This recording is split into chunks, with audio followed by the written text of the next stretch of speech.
Hi students, welcome to our channel physics concepts by Ali sir. ఈరోజు సెషన్లో మనము ఈ స్ట్రక్చర్ ఆఫ్ యాటమ్ గురించి వన్ షార్ట్ వీడియోని డిస్కస్ చేద్దాం. దీంట్లో మనము మొత్తం సిలబస్ టాపిక్ని ఈ ఎగ్జామినేషన్ పాయింట్ ఆఫ్ వ్యూలో మొత్తం అన్ని SA questions, very short answers, short answers వీటన్నిటిని ఈ సెషన్లో మనము ఒకే వీడియోలో డిస్కస్ చేద్దాం. సో మొట్టమొదట ఇక్కడ మనకి స్ట్రక్చర్ ఆఫ్ యాటంలో మొట్టమొదట యాటమ్ అంటే ఏంటి? Atom is a individual particle. Atom is a Greek word. దాన్ని ఏమంటామంటే అది ఒక గ్రీక్ వర్డ్. దాని మీనింగ్ ఏంటంటే ఇండివిజిబుల్, అంటే జస్ట్ మనం డివైడ్ చేయలేనటువంటి పార్టికల్ని యాటమ్ అంటాం. ఈ యూనివర్స్లో ప్రతి ఒక్కటి కూడా యాటమ్స్తో జస్ట్ నిర్మితమై ఉంటుంది. అంటే everything is matter is made of tiny individual particles called as atoms. So ఇక్కడ ఈ యాటమ్స్లో మనకి even though it is individual, it is consisting of so many subatomic particles. దగ్గరగా 100కి పైన సబ్ అటామిక్ పార్టికల్స్ ఉంటాయి. Protons, electrons, neutrons, positrons, mesons, ఇట్లా చాలా ఉంటాయి. వీటిలో మనకి బేసిక్గా మనము ప్రోటాన్స్, ఎలక్ట్రాన్స్, న్యూట్రాన్స్ గురించి డిస్కస్ చేస్తాం. ఈ టాపిక్లో మనం కేవలం ఎలక్ట్రాన్స్ గురించి మాత్రమే డిస్కస్ చేస్తాం. ఓకే, ఇప్పుడు మనకి ఎలక్ట్రాన్స్ గురించి డిస్కస్ చేసేటప్పుడు మనకి మొట్టమొదట మనము అసలు ఈ ఎలక్ట్రాన్స్ అనేవి మనకి ఎలా ట్రావెల్ చేస్తాయి, ఆ తర్వాత ఒక యాటంలో ఇవి ఎక్కడ ఉంటాయి, ఎలా ఉంటాయి, వీటికి ఇన్ఫ్లుయెన్స్ ఎలా ఉంటుంది అన్న దాని గురించి మాత్రమే మనం ఇప్పుడు డిస్కస్ చేస్తాం. దీంట్లో మొట్టమొదట మనము దేని గురించి డిస్కస్ చేస్తామంటే ఈ ఎలక్ట్రాన్స్ ఒక యాటమ్ ఉందనుకోండి. యాటంలో ఏముంటాయంటే ఈ యాటంలో సబ్ అటామిక్ పార్టికల్స్ ఉంటాయి. ఇప్పుడు ఈ యాటంలో మళ్ళీ ఇంకేముంటాయంటే ఎనర్జీ లెవెల్స్ ఉంటాయి. ఈ ఎనర్జీ లెవెల్స్ అంటే యాటంలో న్యూక్లియస్ ఉంటుంది, న్యూక్లియస్ చుట్టూ కూడా షెల్స్ ఉంటాయి, ఒక ఫిక్స్డ్ పాత్ ఉంటుంది. ఆ ఫిక్స్డ్ పాత్లో ఎలక్ట్రాన్స్ రివాల్వ్ అవుతూ ఉంటాయి. దాన్నే మనం అనుకుంటామంటే ఆర్బిట్స్ అని చెప్పేసి అనుకుంటాం. ఈ ఆర్బిట్స్లో ఎలక్ట్రాన్స్ ఒక ఎనర్జీ లెవెల్ నుంచేసి ఈ ఆర్బిట్స్ని మన ఎనర్జీ లెవెల్స్ కూడా అనుకోవచ్చు. ఈ ఆర్బిట్స్లో నుంచేసి ఎలక్ట్రాన్స్ ఒకదానితో ఒకటి ఇంక స్విచ్ అవుతూ ఉన్నప్పుడు ఒక ఎనర్జీ లెవెల్ నుంచేసి ఇంకో ఎనర్జీ లెవెల్కి స్విచ్ అవుతూ ఉంటాయి. అప్పుడు ఏమవుతుందంటే అక్కడ కొంత ఎనర్జీ రిలీజ్ అవుతుంది. ఆ రిలీజ్ అయినటువంటి ఎనర్జీని కనుక మనం ఏదైనా సరే ఒక ప్రిజం గుండా పంపిస్తే ఆ రిలీజ్ అయిన ఎనర్జీ మనకి కొన్ని కలర్స్గా డివైడ్ అవుతుంది. దాన్ని స్పెక్ట్రమ్ అని చెప్పేసి అనుకుంటాం. సో దీంట్లో ఈ టాపిక్లో మొట్టమొదట మనం డిస్కస్ చేసే వర్డ్ ఏంటంటే స్పెక్ట్రమ్. సో మొట్టమొదట what is meant by spectrum? ఈ స్పెక్ట్రమ్ గురించి మొట్టమొదట మనము డిస్కస్ చేద్దాం. What is meant by spectrum? ఈ స్పెక్ట్రమ్కి ఒక సింపుల్ డెఫినేషన్ ఏంటంటే group of wave lengths or set of frequencies is called as a spectrum. అంటే ఏమవుతుంది అంటే ఏదైనా సరే ఒక ప్రిజం తీసుకున్నాం అనుకోండి. ఇది ఒక ప్రిజం అనుకోండి. ఈ ప్రిజం గుండా ఏదైనా సరే ఒక ఎనర్జీ రిలీజ్ అవుతుంది. ఎనర్జీ ఒక లైట్ కనుక ఒక సర్ఫేస్ మీద ఇన్సిడెంట్ అవుతూ ఉన్నప్పుడు అక్కడ నుంచి ఏమవుతాయి అంటే సర్ఫేస్ నుంచి ఎలక్ట్రాన్స్ ఇక్కడ ఈ వైట్ లైట్ ఏమవుతుందంటే ఇట్లా 7 కలర్స్గా స్ప్లిట్ అవుతుంది. ఈ 7 కలర్స్గా స్ప్లిట్ అవుతుంది. ఇట్లా ఈ 7 కలర్స్ ఏం కలర్స్ అంటే అవి విబ్జిఆర్ కలర్స్. ఈ విబ్జిఆర్ కలర్స్ని కనుక మనము ఏదైనా సరే ఒక స్క్రీన్ మీద క్యాచ్ చేయగలిగితే ఈ స్క్రీన్నే మనము స్పెక్ట్రమ్ అని చెప్పేసి అనుకుంటాం. సో ఇది ఒక స్పెక్ట్రమ్. స్పెక్ట్రమ్ అంటే స్పెక్ట్రమ్లో ఏముంటాయి అంటే కనుక కలర్స్ ఉంటాయి. కలర్ అంటే ఏంటి? మనకి కలర్ అనగానే ఒక సింపుల్ డెఫినేషన్ ఉంది కలర్కి. Fixed wavelength is called fixed wavelength is called colour. Colour definition ఏంటి? ఒక ఫిక్స్డ్ వేవ్ లెంగ్త్. అంటే వేవ్ లెంగ్త్ అంటే the length of the wave. ఒక వేవ్ యొక్క లెంగ్త్, దాని గురించి మనం డిస్కస్ చేద్దాం. ఆ లెంగ్త్ ఆఫ్ ద వేవ్ని మనం అనుకుంటామంటే fixed wavelength is called as colour. ఇప్పుడు ఈ స్పెక్ట్రమ్ వచ్చేటప్పటికల్లా మనకి స్పెక్ట్రమ్ అనేది మనకి దేని నుంచి ఫామ్ అవుతుంది అంటే కనుక ఈ స్పెక్ట్రమ్ గురించి మనం ఇంకా డీటెయిల్గా డిస్కస్ చేద్దాం. ఆ తర్వాత ఈ స్పెక్ట్రమ్ అనేది దేని నుంచి ఫామ్ అవుతుంది అంటే కనుక ఇక్కడ ఉన్నటువంటి రే దీని మీద ఇక్కడ ఉన్నటువంటి ఈ వైట్ లైట్ అనేది దీని మీద ఫామ్ అవుతుంది. ఈ వైట్ లైట్ అనేది మనకి ఎక్కడి నుంచి వస్తుంది? సన్ రేస్ నుంచి వస్తుంది. ఈ సన్ రేస్ అనేవి మనకి ఎలా ట్రావెల్ అవుతాయి? సన్ నుంచేసి ఎర్త్ వైపుకు ఎలా ట్రావెల్ అవుతాయి అంటే కనుక దీనికి రకరకాల మోడల్స్ ఉన్నాయి. దాంట్లో న్యూటన్స్ ప్రకారం అయితే కనుక ఈ సన్ రేస్ ఎన్ని కూడా స్ట్రైట్ లైన్లో ట్రావెల్ చేస్తూ ఉంటాయి. రెక్టిలినియర్ ప్రాపగేషన్ అని చెప్పేసి అంటాం. అదే హైగిన్స్ ప్రకారం అయితే కనుక ఈ సన్ దగ్గర నుంచేసి రేసు వేవ్స్ రూపంలో ట్రావెల్ అవుతూ ఉంటాయి. సో ఇప్పుడు మనము వేవ్ అనేటువంటి టాపిక్, వేవ్ అంటే ఏంటో చూద్దాం. ఇప్పుడు ఇక్కడ మనకి ఇప్పుడు చెప్తున్న డెఫినేషన్స్ అన్నీ కూడా చాలా important. What is meant by spectrum? Group of wave lengths or set of frequencies is called as a spectrum.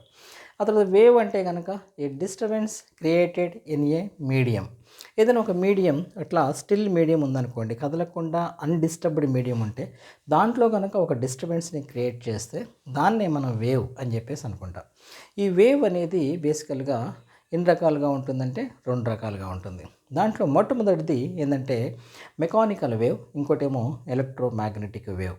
ఈ మెకానికల్ వేవ్ ఎలక్ట్రోమాగ్నెటిక్ వేవ్కి డిఫరెన్స్ ఏంటంటే మెకానికల్ వేవ్ అయితే కనుక అవి ప్రాపగేట్ అవ్వటానికి మీడియం అవసరం అయితే దాన్నే మనం మెకానికల్ వేవ్ అని చెప్పేసి అనుకుంటాం. Sound waves examples.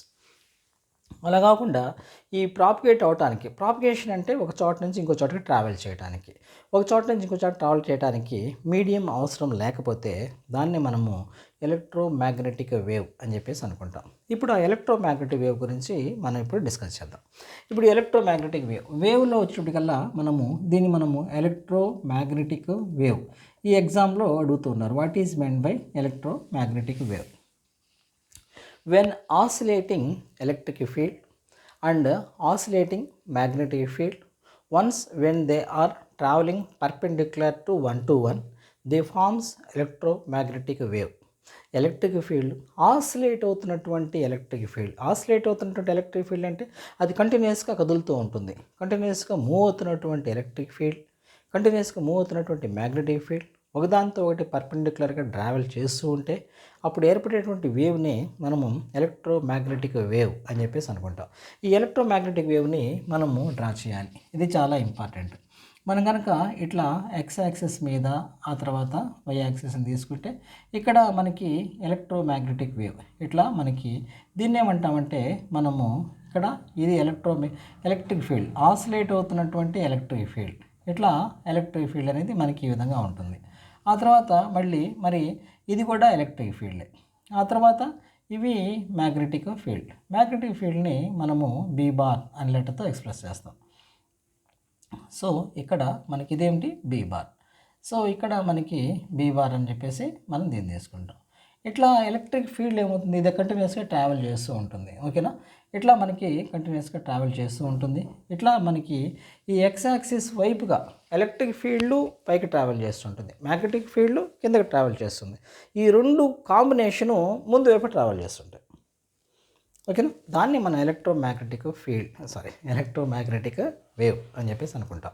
ఈ ఎలక్ట్రోమాగ్నెటిక్ వేవ్కి ప్రాపర్టీస్, ఎలక్ట్రోమాగ్నెటిక్ వేవ్ అంటే oscillating electric field, oscillating magnetic field when they are traveling perpendicular to one, it leads to electromagnetic wave. ఓకేనా, ఈ ఎలక్ట్రోమాగ్నెటిక్ వేవ్ చాలా ఇంపార్టెంట్. ఇది డయాగ్రామ్ అడుగుతున్నారు చాలాసార్లు. సో ఎలక్ట్రోమాగ్నెటిక్ వేవ్ని ఇట్లా draw చేయొచ్చు. సో మరి ఇప్పుడు ఎలక్ట్రోమాగ్నెటిక్ వేవ్ యొక్క ప్రాపర్టీస్ ఏంటో చూద్దాం. ఫస్ట్ ప్రాపర్టీ చాలా important, half mark bit. Electromagnetic waves they travels with the velocity the speed of the light ఎంత వేగంతో ట్రావెల్ చేస్తూ ఉంటుందో అంతే స్పీడ్తో ఈ ఎలక్ట్రోమాగ్నెటిక్ వేవ్స్ కూడా ట్రావెల్ చేస్తూ ఉంటాయి. ద స్పీడ్ ఆఫ్ లైట్ ఎంత ఉంటుంది అంటే కనుక ఇక్కడ ప్రాపర్టీస్ చూద్దాం. దాంట్లో మొట్టమొదటి ప్రాపర్టీ ఏంటి, ఈ travels with the velocity of light ఎంత ఉంటుంది, అది 3 × 10⁸ metres per second. Light electromagnetic wave ఎంత వెలాసిటీతో ట్రావెల్ చేస్తూ ఉంటుంది, ఎంత స్పీడ్తో అంటే కనుక 3 × 10⁸ మీటర్స్ పర్ సెకండ్. ఇంకోటి ఏంటంటే ఈ ఎలక్ట్రోమాగ్నెటిక్ వేవ్స్ ప్రాపగేషన్కి ఎటువంటి మీడియం అవసరం లేదు. ఎలా చెప్పొచ్చు, చిన్న లాజిక్. మనకి ఈ సన్ రేస్ని మనం ఎలక్ట్రోమాగ్నెటిక్ వేవ్స్ అని చెప్పేసి అనుకుంటాం. ఇవి ఎక్కడి నుంచి ట్రావెల్ చేస్తున్నాయి, సన్ దగ్గర నుంచి ఎర్త్కి వస్తున్నాయి. సన్కి ఎర్త్కి మధ్య మనకి ఎర్త్కి నుంచి కొన్ని కిలోమీటర్స్ వరకు మాత్రమే అట్మాస్ఫియర్ ఉంటుంది. సో మీడియం ఉంటుంది. Beyond that no medium, vacuum ఉంటుంది. అండ్ సో ఈ వ్యాక్యూమ్లో కూడా ట్రావెల్ చేస్తున్నాయి. అంటే they don't require any medium for propagation. దాన్ని మనము సెకండ్ ప్రాపర్టీ కింద తీసుకుంటాం. ఓకే, ఈ ఎలక్ట్రోమాగ్నెటిక్ వేవ్. ఈ ఎలక్ట్రోమాగ్నెటిక్ వేవ్ అనేవి చాలా ఎలక్ట్రోమాగ్నెటిక్ వేవ్స్ కలిసిపోయి ఎలక్ట్రోమాగ్నెటిక్ స్పెక్ట్రమ్స్ని ఏర్పరుస్తాయి. What is meant by electromagnetic spectrum? ఈ combination of different electromagnetic waves is called electromagnetic spectrum. ఓకేనా? సో ఈ ఎలక్ట్రోమాగ్నెటిక్ స్పెక్ట్రమ్ దీంట్లో నుంచేసి మీకు ఖచ్చితంగా ఒక బిట్ వస్తుంది. What is meant by electromagnetic spectrum? ఈ ఎలక్ట్రోమాగ్నెటిక్ స్పెక్ట్రమ్లో మేజర్గా మనకి ఎన్ని పార్ట్స్ ఉంటాయి అంటే కనుక మనం చూద్దాం. అంటే మనకి దీంట్లో చాలా కలర్స్ స్పెక్ట్రమ్స్ ఉంటాయి. దీంట్లో మనం ఏం చేద్దామంటే మనకి రిక్వైర్మెంట్ ఉన్నంత వరకే మనం తీసుకుందాం. దీంట్లో మనకి 2 ఎక్స్ట్రీమ్ వాల్యూస్ ఉంటాయి. ఇక్కడైతే కనుక మ్యాక్సిమము ఇక్కడ 10⁻⁻12 మీటర్స్ ఉంటుంది, ఫెమ్టోమీటర్ అనుకోవచ్చు దీన్ని. ఇక్కడేమో 10³ కిలోమీటర్స్ ఉంటుంది. 10³ కిలోమీటర్స్ అంటే 1000 కిలోమీటర్స్. 1000 మీటర్స్ అంటే 10³ మీటర్స్ ఉంటుంది. సో 10³ మీటర్స్ అంటే that is equal to 1 kilometre. ఇక్కడైతే కనుక మనకి ఇట్లా రేస్ అనేవి చాలా ఉంటాయి. ఓకేనా? ఇట్లా మనకి స్పెక్ట్రమ్స్ ఉంటాయి, చాలా వేవ్ లెంగ్త్స్ ఉంటాయి. దాంట్లో ఇక్కడికి వచ్చినప్పటికల్లా ఈ 10⁻⁻2 దగ్గర ఉండేటువంటి దీన్ని మనం అనుకుంటామంటే ఇక్కడ మనకి ఈ 10⁻⁻2 ఆ తర్వాత 10³ మీటర్స్ అనేవి ఈ రెండు కూడా వాటి యొక్క లిమిట్స్ అనమాట. ఈ 10⁻⁻3 దగ్గరకు వచ్చినప్పటికల్లా మనకి గామా రేస్ ఉంటాయి. ఓకేనా? Gamma rays. ఆ తర్వాత ఇక్కడికి వచ్చేటప్పటికల్లా రేడియో వేవ్స్ ఉంటాయి. వీటినే మనము బ్రాడ్కాస్టింగ్ వేవ్స్ అని చెప్పేసి కూడా అనుకోవచ్చు, రేడియో వేవ్స్. ఆ తర్వాత ఇక్కడ మనకి ఇక్కడ 10 పవర్ ఇక్కడ మనకి 10⁴ నానోమీటర్స్ నుంచి ఆ తర్వాత 10 పవర్ ఇక్కడ 10⁷ నానోమీటరు ఈ రేంజ్లో మనకి ఈ విజిబుల్ రేస్ ఉంటాయి. విజిబుల్ రేస్ ఉంటాయి, దాన్ని విజిబుల్ స్పెక్ట్రమ్ అని చెప్పేసి కూడా అనుకుంటాం. ఇక్కడ మనం ఇప్పుడు చాలా ఇంపార్టెంట్ బిట్స్ని మనము ఇప్పుడు డిస్కస్ చేద్దాం. దాదాపుగా ఈ రెండిట్లో నుంచి లేకుండా క్వశ్చన్ పేపర్ దాదాపుగా ఉండదు. ఇది ఏంటి? Electromagnetic spectrum. ఈ ఎలక్ట్రోమాగ్నెటిక్ స్పెక్ట్రమ్లో ఎక్కువగా మ్యాక్సిమం వేవ్ లెంగ్త్ ఉన్నటువంటి హయ్యెస్ట్ వేవ్ లెంగ్త్ ఉన్నటువంటి కలర్ ఏది? హయ్యెస్ట్ వేవ్ లెంగ్త్ దేనికి ఉంటుంది అంటే కనుక రేడియో వేవ్స్కి ఉంటుంది. ఎంత ఉంటుంది? అది 10³ మీటర్స్ అంటే 1 కిలోమీటర్స్ వరకు ఉంటుంది. రేడియో వేవ్స్ అనుకోవచ్చు, లేకపోతే కనుక బ్రాడ్కాస్టింగ్ రేస్ అని కూడా అనుకోవచ్చు. హయ్యెస్ట్ వేవ్ లెంగ్త్ దేనికి ఉంటుంది? రేడియో వేవ్స్కి ఉంటుంది. మినిమం వేవ్ లెంగ్త్ దేనికి ఉంటుంది అంటే కనుక జస్ట్ గామా రేసుకుంటుంది. అదెంతంటే 10⁻⁻12 మీటర్స్ అని ఫెమ్టోమీటర్ అని చెప్పేసి అనుకుంటాం. సో ఇది ఒకటి ఉంటుంది. ఆ తర్వాత మళ్ళీ మనకు వచ్చేటప్పటికల్లా ఈ రెండు మధ్యలో ఉండేటువంటిది ఇక్కడ 10⁴ నానోమీటర్స్ నుంచి 10⁷ నానోమీటర్ వరకు మధ్యలో ఉండేటువంటి స్పెక్ట్రమ్నే మనం అనుకుంటామంటే విజిబుల్ స్పెక్ట్రమ్ అనుకుంటాం, విజిబుల్ రేస్ అని చెప్పేసి అనుకుంటాం. దీంట్లో మనకి ఎన్ని కలర్స్ వస్తాయి అంటే కనుక రెయిన్బో కలర్స్ అంటాం వీటిని. ఇవేం కలర్స్? ఇవి విబ్జార్ కలర్స్. ఏంటవి? విబ్జార్ కలర్స్ ఉంటాయి. వాటిల్లో మనకి ఏమేమి కలర్స్ ఉంటాయో చూద్దాం. Violet, IndiGo, blue, green, yellow, orange, red. దీంట్లో చాలా ఇంపార్టెంట్ ఏంటంటే ఇక్కడ మనం 2 బిట్స్ చూసాం. ఏంటవి? ఎలక్ట్రోమాగ్నెటిక్ స్పెక్ట్రమ్లో highest wavelength, least wavelength. Highest wavelength ఏమో రేడియో వేసుకుంటుంది, లీస్ట్ వేవ్ లెంగ్త్ ఏమో గామా వేసుకుంటుంది. మరి విబ్జార్లో అయితే కనుక మనకి హయ్యెస్ట్ వేవ్ లెంగ్త్ దేనికి ఉంటుంది అంటే కనుక రెడ్ కలర్కి హయ్యెస్ట్ వేవ్ లెంగ్త్ ఉంటుంది. ఓకేనా? ఆ తర్వాత వైలెట్ కలర్కి ఏమో లీస్ట్ వేవ్ లెంగ్త్ ఉంటుంది. ఓకేనా? ఈ వేవ్ లెంగ్త్స్ కూడా మీరు ఒకసారి మెమరైజ్ చేయాలి. ఓకే, ఇక్కడ మనకి ఏంటంటే ఇట్లా మనకి ఎలక్ట్రోమాగ్నెటిక్ స్పెక్ట్రమ్ ఇవన్నీ ఉన్నాయి. అయితే ఇక్కడ ఎలక్ట్రోమాగ్నెటిక్ స్పెక్ట్రమ్ అనేవి మనకి ఈ విధంగా ట్రావెల్ చేస్తున్నాయి అని చెప్పేసి మనకి ఎట్లా తెలుస్తుంది? ఇక్కడ మనకి అవుటర్ స్పేస్లో ఉన్నటువంటి సన్ దగ్గర నుంచి ఎనర్జీ అనేది రిలీజ్ అవుతూ ఉంది. ఇట్లా మనకు వస్తూ ఉన్నప్పుడు మనకి ఇవి ఎట్లా ట్రావెల్ చేస్తున్నాయి అన్న దాని గురించి మ్యాక్స్ ప్లాంక్ ఒక సైంటిస్టు క్వాంటమ్ థియరీని డెవలప్ చేశారు. ఇప్పుడు ఆ మ్యాక్స్ ప్లాంక్ క్వాంటమ్ థియరీ గురించి డిస్కస్ చేద్దాం. దీన్ని మనం సింపుల్గా ప్లాంక్స్ క్వాంటమ్ థియరీ అని చెప్పేసి అంటారు. అండ్ ఈ ప్లాంక్స్ క్వాంటమ్ థియరీ గురించి మనం ఇప్పుడు డిస్కస్ చేద్దాం. సో ఇక్కడ మనకి ఈ ప్లాంక్స్ క్వాంటమ్ థియరీకి ముందు ఏంటంటే జనరల్గా లైట్ అనేది సన్ నుంచేసి ఎలా వస్తుంది అని చెప్పేసి అనుకుంటాం. ఫర్ ఎగ్జాంపుల్ ఏదైతే కనుక సన్ అనుకోండి, ఇక్కడ సన్ అంటే కనుక ఇక్కడ ప్లానెట్ ఎర్త్ ఉంది అనుకోండి. ఇక్కడ నుంచేసి లైట్ అనేది ఎలా ట్రావెల్ చేస్తుంది అంటే ఇట్లా ట్రావెల్ చేస్తుంది అని చెప్పేసి అనుకుందాం. ఇక్కడ మీరు అబ్జర్వ్ చేస్తే సన్ నుంచేసి లైట్ ఎలా ట్రావెల్ చేస్తుంది, అది కంటిన్యూస్గా ఎక్కడ గ్యాప్ లేకుండా ట్రావెల్ చేస్తుంది, అవునా.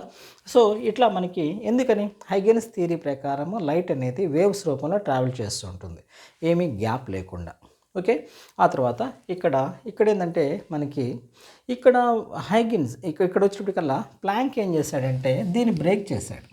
ఈ ప్లాంక్ ఏం చేశాడు, ప్లాంక్స్ క్వాంటమ్ థియరీ ప్రకారం ఈయనేమన్నారంటే ఇక్కడ ఈ లైట్ అనేది ఎనర్జీ, లైట్ అంటే ఎనర్జీ, ఈ ఎనర్జీ అనేది ఎప్పుడైతే ఒక ఎలక్ట్రాన్ ఇక్కడ ఎప్పుడైతే ట్రావెల్ చేస్తూ ఉంటుందో అది కంటిన్యూస్గా కాకుండా డిస్క్రిట్ లైన్స్లో ట్రావెల్ చేస్తూ ఉంటుంది అని చెప్పారు.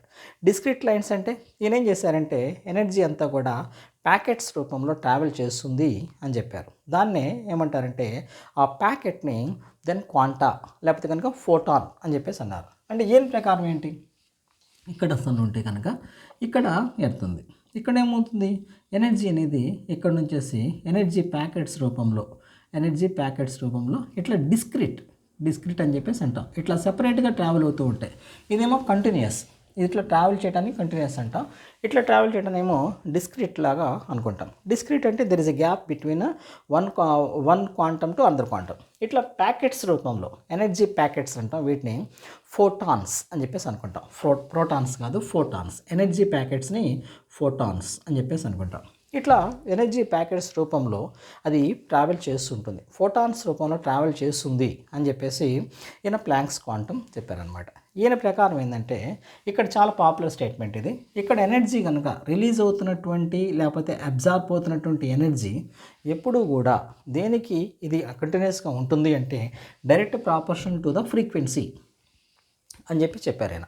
ఈ డైరెక్ట్గా దేనికి ఫ్రీక్వెన్సీ, దేనికి ఇది కంటిన్యూస్గా ఇది డైరెక్ట్ ప్రాపోర్షన్లో ఉంటుంది అంటే కనుక ఆ రిలీజ్ అవుతున్నటువంటి ఎనర్జీ కానీ అబ్జార్బ్ అవుతున్నటువంటి ఎనర్జీ కానీ అక్కడ ఉన్నటువంటి ఫ్రీక్వెన్సీకి ఇది డైరెక్ట్ ప్రాపోర్షనల్గా ఉంటుంది అని చెప్పారు. సో అక్కడ ఫార్ములా ఏమొస్తుంది, ఈజ్ డైరెక్ట్లీ ప్రాపోర్షనల్ టు న్యూ.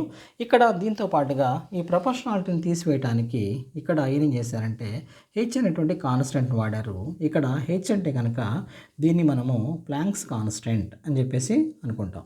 ఈ ప్లాంక్స్ కాన్స్టెంట్ అనుకున్నప్పుడు మనకి ఏమవుతుంది, ఇక్కడ ప్లాంక్స్ కాన్స్టెంట్ వాల్యూ గుర్తుపెట్టుకోవాలి. 6.626 ఇంటూ 10⁻⁻34 జౌల్ సెకండ్, లేకపోతే కనుక 6.626 ఇంటూ 10⁻⁻27 ఎర్గ్ సెకండ్ అని చెప్పేసి కూడా మనం అనుకోవచ్చు. ఓకే, ఈ వాల్యూస్ గుర్తుపెట్టుకోవాలి, మీకు చాలా ఫ్రీక్వెంట్గా ఎగ్జామ్లో వచ్చేటువంటి వాల్యూ అది. So is directly proportional to, ఆ తర్వాత ఏమో ఈ వాల్యూ గుర్తుపెట్టుకోవాలి. బేసికల్గా దీన్ని మనం అనుకుంటాం అంటే ప్లాంక్స్ ఈక్వేషన్ అని చెప్పేసి అనుకుంటారు, ప్లాంక్స్ క్వాంటమ్ థియరీ. ఓకేనా, ఇక్కడ ప్లాంక్స్ ఈక్వేషన్ క్వశ్చన్ ఎలా ఆడతారంటే define Planck's constant, Planck's equation, what is meant by Planck's equation. Planck's ఈక్వేషన్ని మనం రెండు రకాలుగా రాయొచ్చు. దాంట్లో మొట్టమొదటి ఏంటంటే energy releasing or absorbing among the what do we call this okay, energy between the shells, energy releasing అంటే ఇంకా క్లియర్ చెప్పాలనుకుంటే కనుక ఇది యాటమ్ అనుకోండి, యాటంలో న్యూక్లియస్ ఉంటుంది, ఇదేమో ఫస్ట్ ఎనర్జీ లెవెల్ అనుకోండి, ఇదేమో సెకండ్ ఎనర్జీ లెవెల్. దీన్ని మనము ఫస్ట్ ఎనర్జీ లెవెల్ E1 అనుకుందాం, దీన్ని ఏమో E2 అనుకుందాం.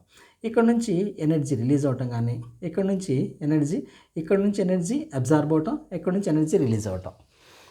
When electrons are jumping from high energy level to the low energy level, generally heat will be released. అది ఎంత రిలీజ్ అవుతుంది అంటే కనుక ఇన్ ద డిస్క్రీట్ వాల్యూస్ అని చెప్పేసి ఆయన అజంప్షన్.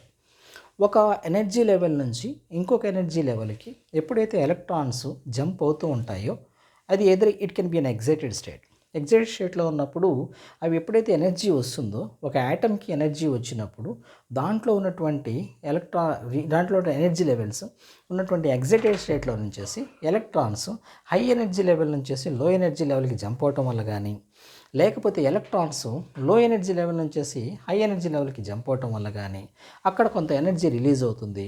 ఆ రిలీజ్ అయినటువంటి ఎనర్జీ ఎలా ఉంటుందంటే in the form of discrete values అని చెప్పారనమాట. అంటే ఎలా వస్తుందంటే కనుక ఈయన అజంప్షన్ ప్రకారం ఇక్కడ ఈ అనేది ఎనర్జీ ఎప్పుడు కూడా that can be in the form of h nu, 2hν, 3hν లేకపోతే కనుక ఇట్లా 4h న్యూ. అంటే ఏంటి ఇక్కడ ఇట్లా డైరెక్ట్గా రాకుండా ఇట్లా కంటిన్యూస్గా రాకుండా ఈ ఎనర్జీ ఎలా వస్తుంది, ఇట్లా డిస్క్రీట్గా వస్తుంది. ఇక్కడ ఒక ప్యాకెట్, ఇక్కడ ఒక ప్యాకెట్, ఇట్లా ప్యాకెట్స్ రూపంలో వస్తూ ఉంటుంది అని చెప్పేసి ఈ ఈ జస్ట్ ఈ థియరీ అనేది మనకి ఎక్స్ప్లెయిన్ చేస్తుంది. ఇది ఒక డెఫినేషన్ చెప్పచ్చు. What is the definition for planks quantum theory? Energy released, either released or absorbed, will be all the time in the multiples of discrete వాల్యూస్కి వస్తుంది. దాన్ని మనం ఒక డెఫినేషన్ తీసుకోవచ్చు. ఇంకో డెఫినేషన్ ఏం తీసుకోవచ్చు అంటే ఇక్కడ రిలీజ్ అయ్యేటువంటి ఎనర్జీ ఎప్పుడు కూడా then the amount of energy released is all the time directly proportional to the ఫ్రీక్వెన్సీకి ఎప్పుడు కూడా అది అసోసియేట్ అయి ఉంటుంది అని చెప్పేసి మనం తీసుకోవచ్చు. ఓకే, దాన్నే మనం is directly proportional to new అని చెప్పేసి అనుకోవచ్చు. ఓకే, మనకి ఈ విధంగా తీసుకున్న తర్వాత ఓకే, ఇక్కడ మనము ఇంతకుముందు మనం తీసుకున్నాం దీన్ని ఏమనుకుంటాం అంటే మనం ప్లాంక్స్ ఈక్వేషన్ అని చెప్పేసి అనుకుంటాం. ఇప్పుడు మనం ఏదైనా సరే ఒక వేవ్ తీసుకుందాం, ఎలక్ట్రోమాగ్నెటిక్ వేవ్ తీసుకుందాం అనుకోండి. ఎలక్ట్రోమాగ్నెటిక్ వేవ్ తీసుకున్నప్పుడు మనకి జనరల్గా ఎలక్ట్రోమాగ్నెటిక్ వేవ్ అంటే మనకి ఎలా ఉంటుంది? ఎలక్ట్రోమాగ్నెటిక్ వేవ్ అనేది ఈ విధంగా ఉంటుంది. సో మనకి ఇట్లా ట్రావెల్ చేస్తుంది అనుకోండి. ఇక్కడ ఉన్నటువంటి మ్యాక్సిమం పీకు, ఇక్కడ ఉన్నటువంటి మ్యాక్సిమం పీకు, ఈ రెండు మ్యాక్సిమం పీక్స్ మధ్య ఉన్నటువంటి డిస్టెన్స్నే మనం ఏమనుకుంటామంటే వేవ్ లెంగ్త్ అని చెప్పేసి అనుకుంటాం. What is mean by wavelength? Distance between two successive peaks. దీన్ని క్రెస్ట్ ట్రఫ్ అని చెప్పేసి కూడా అనుకుంటాం. Distance between two successive peaks is collect as wavelength. Wave లెంగ్త్ని మనం దేంట్లో ఎక్స్ప్రెస్ చేస్తామంటే కనుక లాంబ్డా అనే రూపంలో మనము ఎక్స్ప్రెస్ చేస్తాం. ఆ తర్వాత టైం పీరియడ్ ఉంటుంది.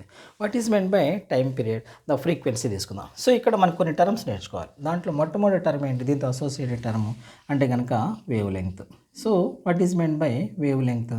వేవ్ లెంగ్త్ అంటే కనుక మనం దేంతో ఎక్స్ప్రెస్ చేస్తాం? దాన్ని లాంబ్డా అనే లెటర్తో ఎక్స్ప్రెస్ చేస్తాం. ఈ వేవ్ లెంగ్త్ అంటే ఏంటి? Distance between two continuous peaks is called as a wave length.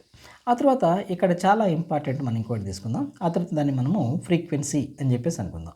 ఫ్రీక్వెన్సీని మనము జనరల్గా న్యూ అనే లెటర్తో ఎక్స్ప్రెస్ చేస్తాం. ఇది గ్రీక్ వర్డ్, ఓకేనా? దీన్ని న్యూ అని చదవాలి, ఓకేనా? Frequency. What is meant by frequency?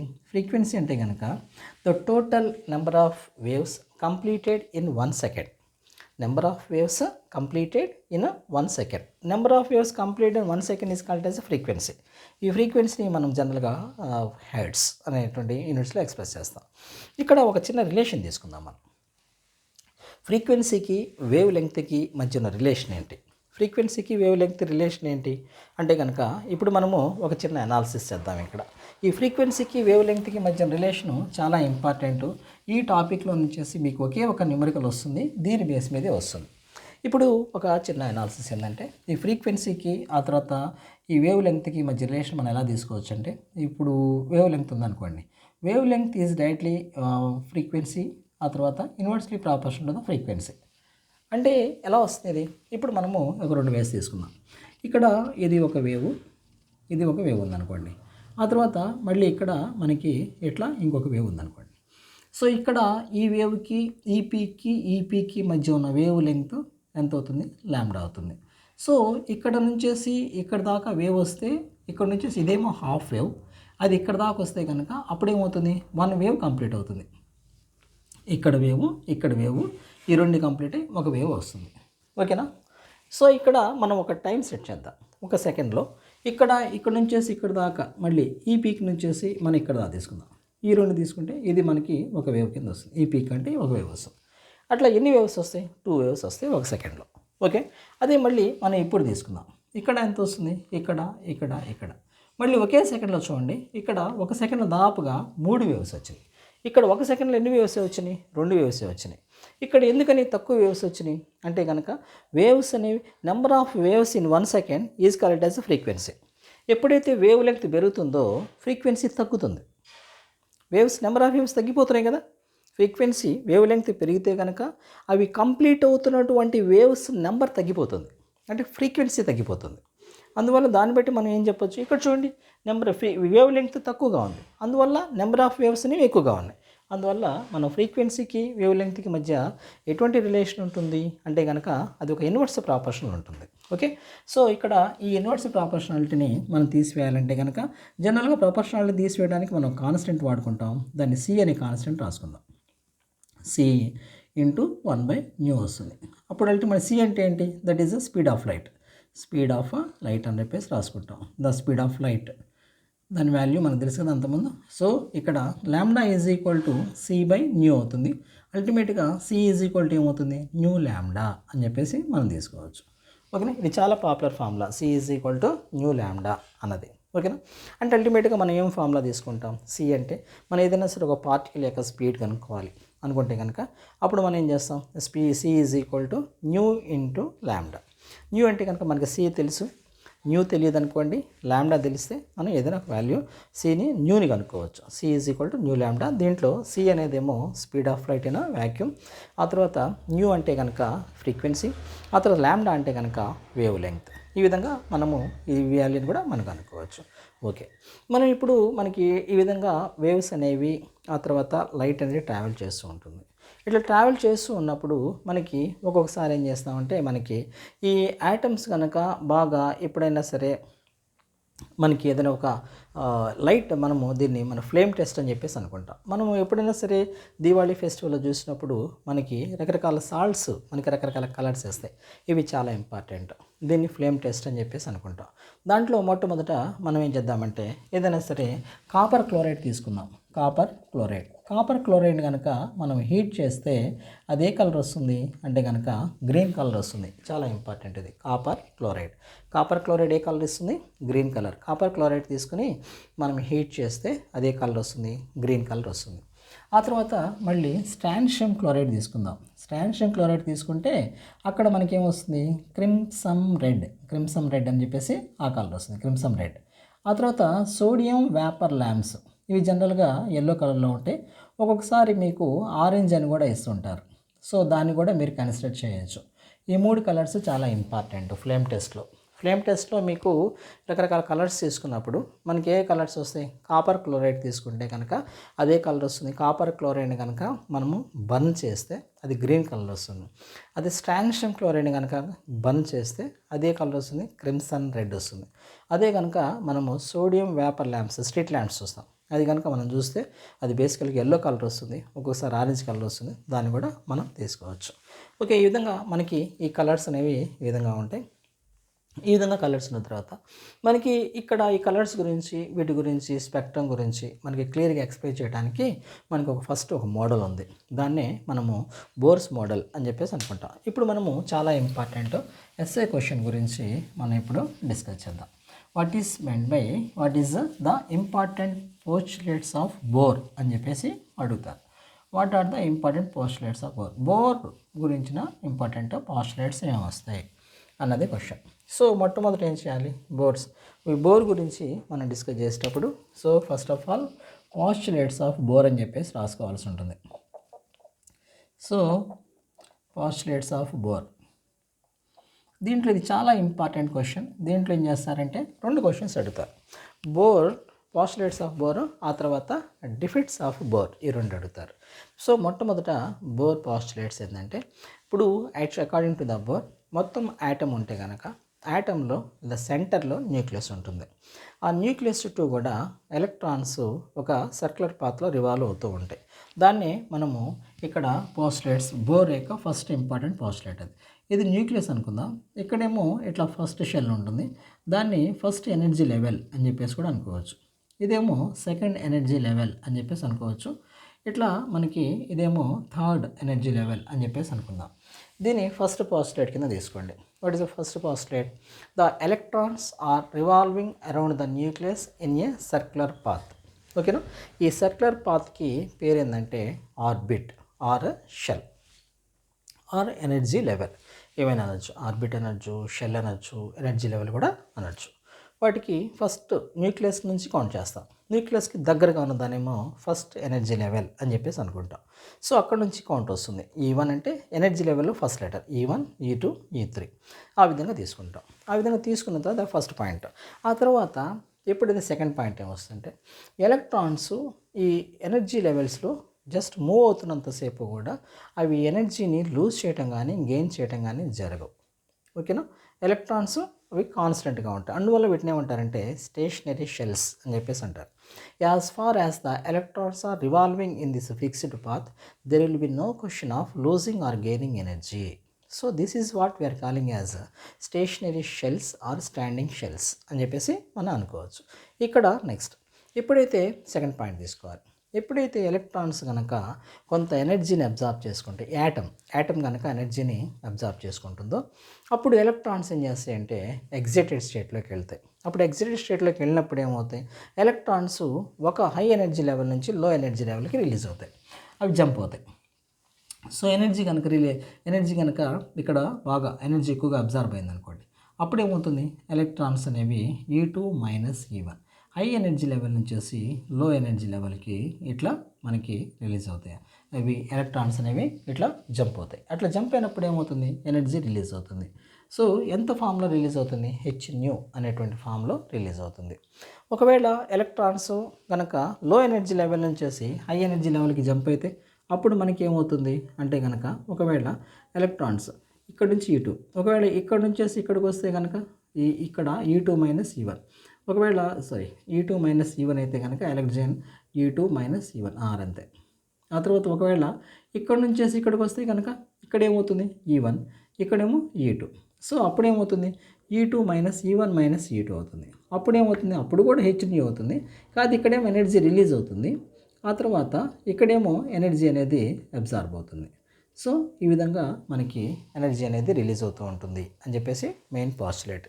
ఇంకో పాస్టులేట్ ఏంటంటే ఎనర్జీ ఈజ్, ఇక్కడ అర్థమైంది కదా, ఎలక్ట్రాన్స్ అనేవి మనకి షెల్స్లో తిరుగుతూ ఉంటాయి. ఎప్పుడైతే ఎలక్ట్రాన్స్ కనుక ఎనర్జీని అబ్జార్బ్ చేసుకుంటాయో ఎగ్జైటెడ్ స్టేట్కి వస్తే హై ఎనర్జీ లెవెల్ నుంచి లో ఎనర్జీ లెవెల్లోకి కనుక ఎలక్ట్రాన్స్ జంప్ అయితే ఎనర్జీ అనేది రిలీజ్ అవుతుంది. ఓకే, ఒకవేళ ఎలక్ట్రాన్స్ కనుక లో ఎనర్జీ లెవెల్ నుంచి హై ఎనర్జీ లెవెల్కి వస్తే కనుక ఎనర్జీ అనేది అబ్జార్బ్ అవుతుంది. ఓకే, అది ఒక పాయింట్గా రాయాలి. ఆ తర్వాత చాలా ఇంపార్టెంట్ పాయింట్ ఇది, ఇక్కడ ఎనర్జీ అనేది ఇక్కడ రిలీజ్ అయినటువంటి ఎనర్జీ కానీ అబ్జార్బ్ అయిన ఎనర్జీ కానీ ఎలా ఉంటుంది, energy is all the time it is quantised. Quantised అంటే ఏంటి, క్వాంటైజ్డ్ అంటే కనుక ఇంతకుముందు మనము మ్యాక్స్ ప్లాంక్స్ ఈక్వేషన్ చూసాం. ప్లాంక్స్ క్వాంటమ్ థియరీలో మనం చూసినప్పుడు అక్కడ మనం ఏం డిస్కస్ చేసాము, ఎనర్జీ ఎప్పుడు కూడా ఎలా ట్రావెల్ అవుతూ ఉంటుంది, కంటిన్యూస్గా ట్రావెల్ అవ్వదు, అదే డిస్క్రీట్ రూపంలో ట్రావెల్ అవుతుంది అని చెప్పేసి అనుకున్నాం. అంటే పార్ట్స్గా డివైడ్ అవుతుంది. ఇట్లా ఎనర్జీ క్వాంటైజ్ అన్నా కూడా అదే మీనింగ్ వస్తుంది. ఎనర్జీ క్వాంటైజ్ అంటే కనుక ఇక్కడ ఎనర్జీ ఎంత వస్తుంది, రిలీజ్ అయిన ఎనర్జీ ఎంత వస్తుంది, ఇక్కడ E2 - E1 hν, ఇక్కడ కూడా hν వస్తుంది, ఆ తర్వాత 2hν వస్తుంది, ఆ తర్వాత 3hν. ఇట్లా ఎనర్జీ ఏమవుతుంది, క్వాంటైజ్ అవుతుంది. ఎనర్జీ క్వాంటైజ్ అవటం అంటే ఏంటి, ఇక్కడ ఫర్ ఎగ్జాంపుల్ దీనికి ఒక సింపుల్ ఎగ్జాంపుల్ తీసుకుందాం. మీరు ఏదైనా సరే ఎక్కడైనా సరే ఒక టబ్ ఉంది, ఒక టబ్లోకి మీరు ఒక పైప్ ద్వారా వాటర్ని ఫిల్ చేయాలి. వాటర్ని ఫిల్ చేయాలంటే కనుక మీరేం చేస్తారంటే ఒక పైప్ తీసుకుని ఆ పైప్ నుంచి ఆ టబ్లోకి డైరెక్ట్గా వాటర్ ఫ్లో చేస్తున్నారు. అది ఒక సిచ్యుయేషన్. అక్కడ ఎనర్జీ, అక్కడ వాటర్ ఏమవుతుంది, కంటిన్యూస్గా ఫ్లో అవుతుంది. ఓకేనా, ఇది ఒక సిచ్యుయేషన్. ఇంకొక సిచ్యుయేషన్ ఏం చేస్తారంటే మీరు వాటరు ఎక్కడైతే ఉన్నాయో అక్కడ ఒక బకెట్ తీసుకొని ఆ బకెట్లో వాటర్ తీసుకొని ఆ బకెట్లో ఉన్నటువంటి వాటర్ని ఒక్కొక్క బకెట్ తీసుకొచ్చి ఇక్కడ ఉన్నటువంటి టబ్ని ఫిల్ చేస్తున్నారు. ఇక్కడ రెండు సిచ్యుయేషన్స్లో వాటర్ని ఫ్లో జరుగుతుంది. ఫస్ట్ సిచ్యుయేషన్లో ఏమైంది, ఆ వాటర్ ఫ్లో అనేది కంటిన్యూస్గా ఉంది, ఒక పైప్ ద్వారా వెళ్తుంది. కానీ సెకండ్ సిచ్యుయేషన్లో మీరు ఏం చేశారు, ఆ తర్వాత బకెట్స్ రూపంలో మీరు ఒక కంటైనర్ తీసుకుని ఆ కంటైనర్ రూపంలో దాన్ని వరుసగా డ్రాప్ చేసుకుంటూ వెళ్ళారు. ఇట్లా మనకి సెకండ్ స్టేజ్లో ఉంటాన్ని ఇట్లా బకెట్ లేకపోతే కంటైనర్ తీసుకొని దాన్ని ఫిల్ చేస్తున్నాం కదా, దాన్ని ఏమంటామంటే మనము ఎనర్జీ అనేది క్వాంటైజ్డ్ అని చెప్పేసి అంటారు. అంటే multiples of any number, hν, 2hν, 3hν ఉంటుంది తప్ప hν అనేది కంటిన్యూస్గా ఫ్లో కాదు. ఓకేనా, దాన్నే ఎనర్జీ క్వాంటైజ్డ్ అని చెప్పేసి అంటారు. ఓకేనా, these are the postulates the Bohr. ఒక నిమిషం పాస్టులేట్స్ ద బోర్ మళ్ళీ వినండి. దాంట్లో మొట్టమొదటి ఎలక్ట్రాన్స్ అనేవి the electrons are revolving in the circular path around the nucleus. And as first point అది. The second point is, as far as the electrons are revolving in the circular path, there will be no question of losing or gaining energy. So they are called as stationary shells or standing shells. Then electrons, next point, electrons are jumping from, when they are getting excited, the electrons used to jump from the high energy level to the low energy level. that time energy will be released. And next question, next point, if the electrons are jumping from the low energy level to the high energy level, energy will be absorbed. So that is one. And the last most important point, ఇది కంపల్సరీగా రాయాలి, రాసేటప్పుడు కూడా quantised దగ్గర దాన్ని highlight చేయండి, underline చేయండి. when the energy is either released or absorbed, this energy released or absorbed will be quantized. Here is energy is quantized. Energy is quantized in sense it is not flowing like a stream, it is flowing like a discrete in some parts వెళ్తూ ఉంటుంది. So that is about the postulates of the Bohr. అయితే ఈ బోర్లో కొన్ని ఇక్కడ ఈ bore ఏం చేశాడంటే ఈ తన పాస్లేట్స్ ద్వారా ఒక హైడ్రోజన్ స్పెక్ట్రమ్ని చాలా సక్సెస్ఫుల్గా ఎక్స్ప్లెయిన్ చేశారు ఆయన. అయితే ఇక్కడ ఈ హైడ్రోజన్ స్పెక్ట్రమ్ని బాగా సక్సెస్ఫుల్గా ఎక్స్ప్లెయిన్ చేశారు. కానీ ఆ తర్వాత ఇప్పుడు మనం డిఫెక్ట్స్ ఆఫ్ ద బోర్ చూద్దాం. దీంట్లో మేజర్గా మనకి చాలా డిఫెక్ట్స్ ఉంటాయి, కొన్ని డిఫెక్ట్స్ చూద్దాం. దాంట్లో మొట్టమొదటి డిఫెక్ట్ ఏంటంటే ఈ బోర్ అనేది he is just limited to explain the spectrums from the monoatomic. అంటే ఒక యాటమ్ ఉన్నటువంటి వాటికి ఒక యాటమ్ ఉన్నటువంటి స్పెక్ట్రమ్స్ మాత్రమే ఆయన ఎక్స్ప్లెయిన్ చేయగలిగారు. మిగిలిన యాటమ్స్ గురించి ఆయన ఎక్స్ప్లెయిన్ చేయలేకపోయారు. అంటే హైడ్రోజన్ ఒక యాటమ్ ఉంది, Li++, లిథియం అటామిక్ నెంబర్ 3. దాంట్లో మనకి ఎన్ని యాటమ్స్ ఉన్నాయి? 3 యాటమ్స్. Liలో 3 యాటమ్స్ ఉంటాయి లిథియంలో. దాన్ని ప్లస్ అంటే 2 ఎలక్ట్రాన్స్ మనం తీసివేస్తే ఇంకొక ఎలక్ట్రానే ఉంటుంది. సో అట్లాంటి వాటికి మాత్రమే ఈ స్పెక్ట్రమ్స్ ఎలా ఏర్పడతాయి అని చెప్పేసి చాలా క్లియర్గా చెప్పగలిగారు. మళ్ళీ ఆ తర్వాత పాలీ అటామిక్ అంటే హైడ్రోజన్ కన్నా ఒకటి కన్నా ఎక్కువ ఉన్నటువంటి యాటమ్స్కి లైక్ లిథియం, ఇటువంటి లిథియం అటామిక్ నెంబర్ ఇస్ 3, ఇటువంటి వాటికి స్పెక్ట్రమ్స్ని ఆయన ఎక్స్ప్లెయిన్ చేయలేకపోయారు. ఆ తర్వాత ఇప్పుడు హైడ్రోజన్ స్పెక్ట్రమ్ తీసుకున్నప్పుడు ఇక్కడ డిఫెక్ట్స్లో మనం ఇంకో డిఫెక్ట్ ఏంటంటే ఇట్లా హైడ్రోజన్ స్పెక్ట్రమ్ అనేది ఇట్లా బ్లాక్ బ్యాక్గ్రౌండ్లో ఇట్లా లైన్స్ అనేవి ఇట్లా ఏర్పడినాయి. సో మనకి డైరెక్ట్గా చూస్తే కనుక ఇట్లా కనిపిస్తున్నాయి. కానీ ఈ డిఫెక్ట్ ఏంటంటే హై రిజల్యూషన్ స్పెక్ట్రోస్కోప్ ద్వారా చూసినప్పుడు ఇక్కడ ఈ లైన్లో ఉన్నటువంటి డిస్క్రీట్ లైన్లో ఇట్లా మళ్ళీ ఇంకా చాలా ఫైన్ లైన్స్ కనిపించినాయి. ఈ ఫైన్ లైన్స్ ఎందుకు కనిపించినాయి, ఈ ఫైన్ లైన్స్ ఎందుకు వస్తున్నాయి అన్నదాన్ని ఆయన ఎక్స్ప్లెయిన్ చేయలేకపోయారు. ఓకేనా? సో హై రిజల్యూషన్ స్పెక్ట్రోస్కోప్ నుంచి చూసినప్పుడు each line is divided into number of fine lines. అట్లా ఎందుకు ఈ ఫైన్ లైన్స్ ఏర్పడినాయి అన్న దాని గురించి ఆయన ఎక్స్ప్లెయిన్ చేయలేకపోయారు. So that is about the second defect of the Bohr. So ఈ రెండు డిఫెక్ట్స్ నుంచేసి దీంతో పాటుగా he could not explain about Stark effect, Zeeman effect, ఇవన్నీ కూడా నెక్స్ట్ స్టాండర్డ్లో నేర్చుకోవచ్చు. సో ఈ రెండు మేజర్గా ఈ రెండు డిఫెక్ట్స్ రాయండి. He is limited to explain the spectrum of monoatomics and he could not explain about polyatomic. The next point ఏంటంటే when in his hydrogen spectrum is observed through high resolution spectroscope, then each line is divided into number of fine lines. Why this has been divided like that he could not explain. So అందువల్ల ఈ model అనేది fail అయ్యింది. So ఇక్కడ చాలా important ఏంటంటే next ఈ మోడల్ని correct చేస్తూ నెక్స్ట్ ఇంకో సైంటిస్ట్ వచ్చారు, ఆయన సోమర్ఫీల్డ్. దీన్ని బోర్ సోమర్ఫీల్డ్ మోడల్ అని చెప్పేసి అంటారు. దీంట్లోంచి మీకు 2 మార్క్స్ క్వశ్చన్ వస్తుంది. What is bore Sommerfeld model? ఈ బోర్ సోమర్ఫీల్డ్ మోడల్లో మొట్టమొదటి ఏం చేశారంటే ఇప్పుడు బోర్ మోడల్ చూద్దాం. ఇక్కడ కంపారిజన్ చూద్దాం. బోర్ సోమర్ఫీల్డ్ మోడల్లో కంపారిజన్ తీసుకుంటే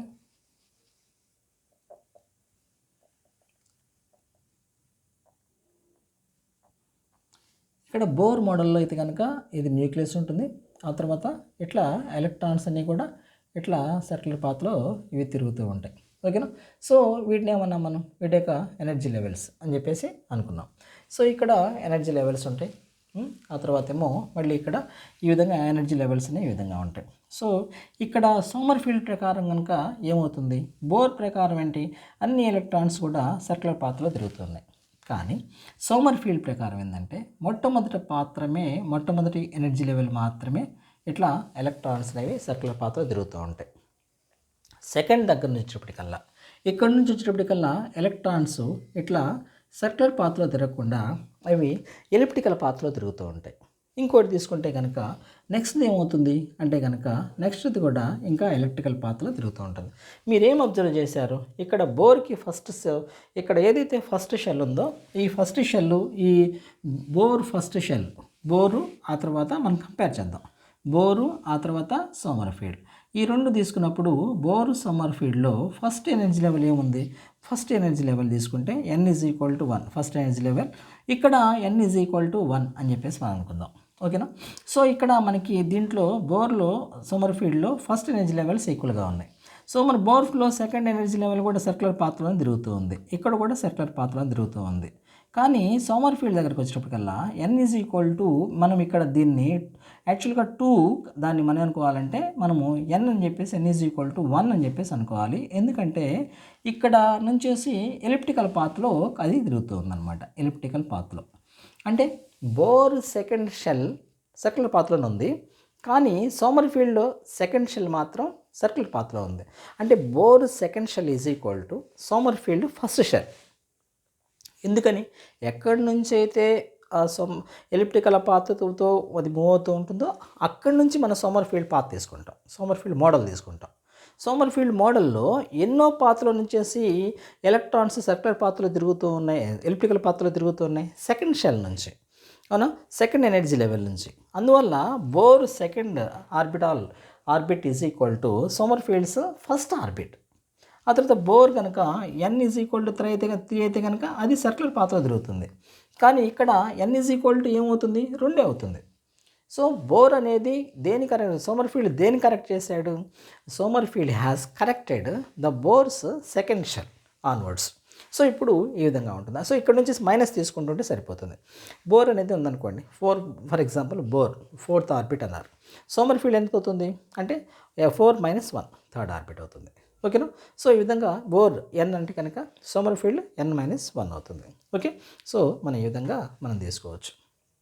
దీన్ని బోర్ సోమర్ఫీల్డ్ మోడల్ అని చెప్పేసి అనుకుంటాం. అయితే బోర్ సోమర్ఫీల్డ్ మోడల్ కూడా పాలిఅటామిక్ స్పెక్ట్రమ్స్ గురించి క్లియర్గా ఎక్స్ప్లెయిన్ చేయలేకపోయారు. ఓకేనా?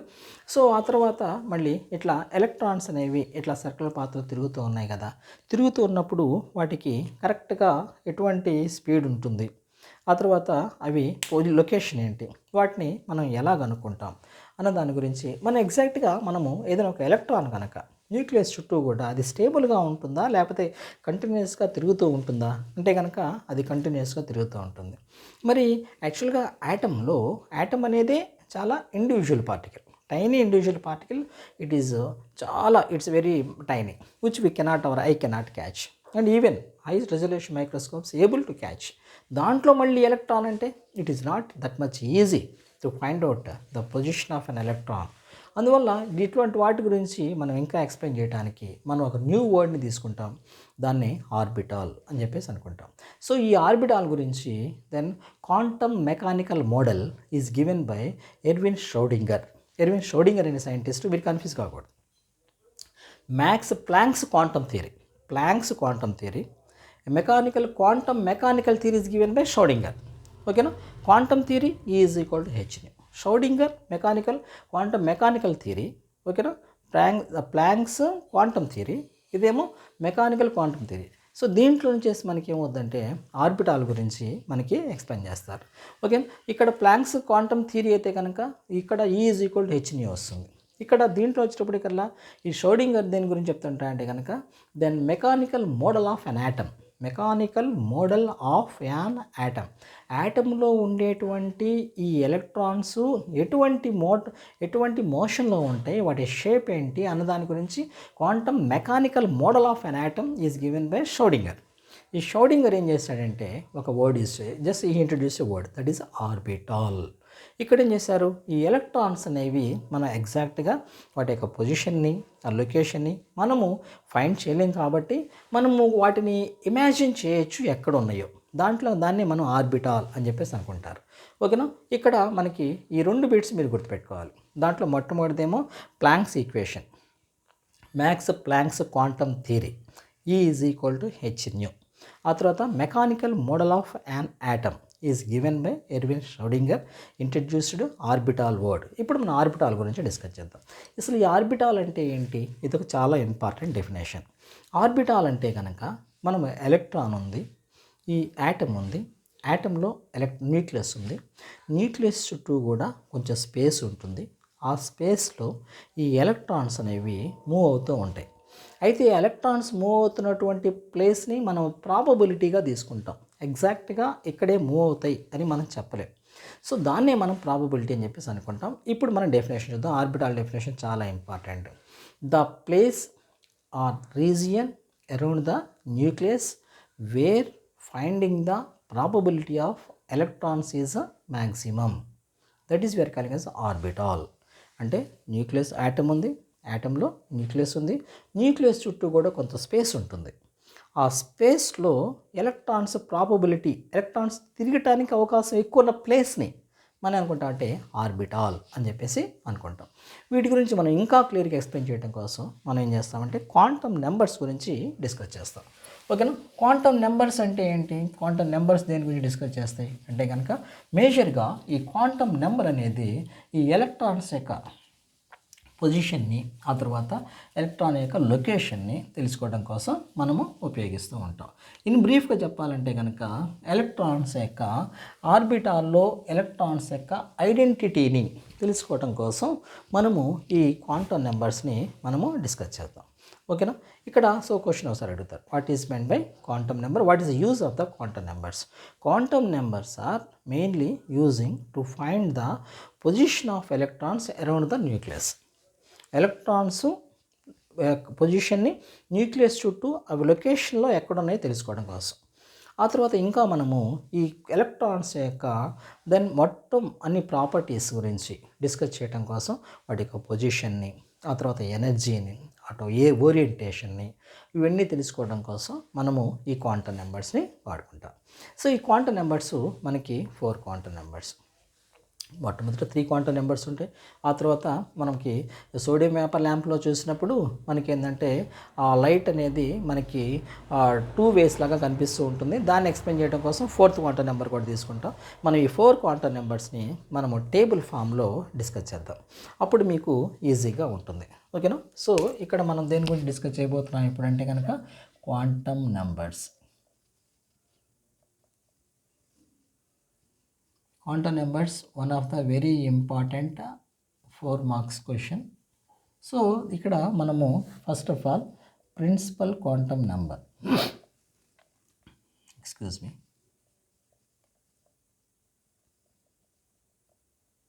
principal quantum number, aa tarvata angular momentum quantum number, magnetic quantum number, ఆ తర్వాత స్పిన్ క్వాంటమ్ నెంబర్. ఇట్లా టేబుల్ వైజ్గా రాసుకోండి, మీకు అప్పుడు ఏంటంటే ఈజీగా ఉంటుంది. సో మొట్టమొదట దిస్ ఈజ్ ఇంట్రడ్యూస్డ్ ఎవరు ఇంట్రడ్యూస్ చేశారు ఫస్ట్ పాయింట్ కింద రాసుకోండి. ఇంట్రడ్యూస్డ్ దీన్ని ఏమో ప్రిన్సిపల్ క్వాంటమ్ నెంబర్ని Niels Bohr has been introduced. Angular quantum number ఏమో సోమర్ఫీల్డ్ ఇంట్రడ్యూస్డ్. సో ఇదేమో ల్యాండే, ఇదేమో ఉలెన్బెక్ అండ్ గౌడ్స్మిత్. సో ఈ సైంటిస్టుల పేరు మీరు మెమరైజ్ చేయాలి. Then it is assigned with which letter is assigned, this is principal quantum number is represented with N, it is represents with the letter of L, this represents with ML, and this represents with MS or simply S. ఆ తర్వాత so how representation, ఎలా వీటిని represent చేస్తాము అంటే representation ఇక్కడ మనకి nucleus ఉంటుంది, nucleus చుట్టూ కూడా షెల్స్ ఉంటాయి. ఈ షెల్స్లో ఇక్కడ మనకి వరుసగా ఇట్లా 4 షెల్స్ ఉన్నాయి అనుకోండి.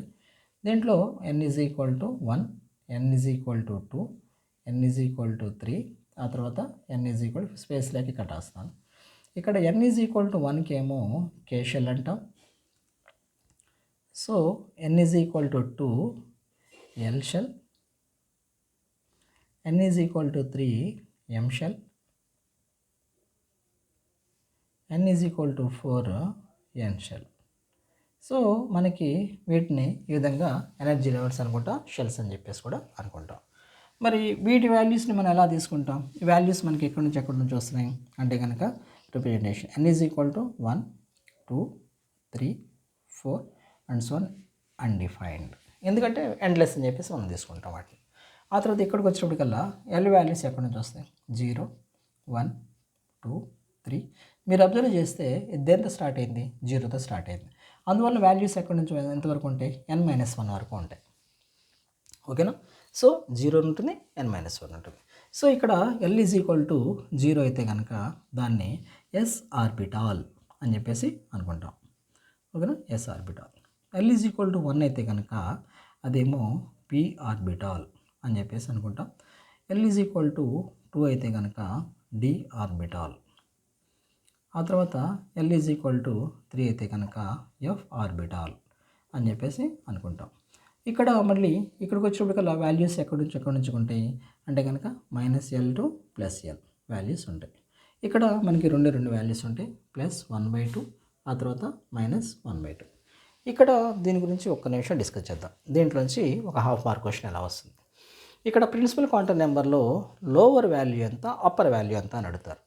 లోవర్ వాల్యూ ఏమో 1, అప్పర్ వాల్యూ ఏమో ఇన్ఫినిటీ. ఓకేనా?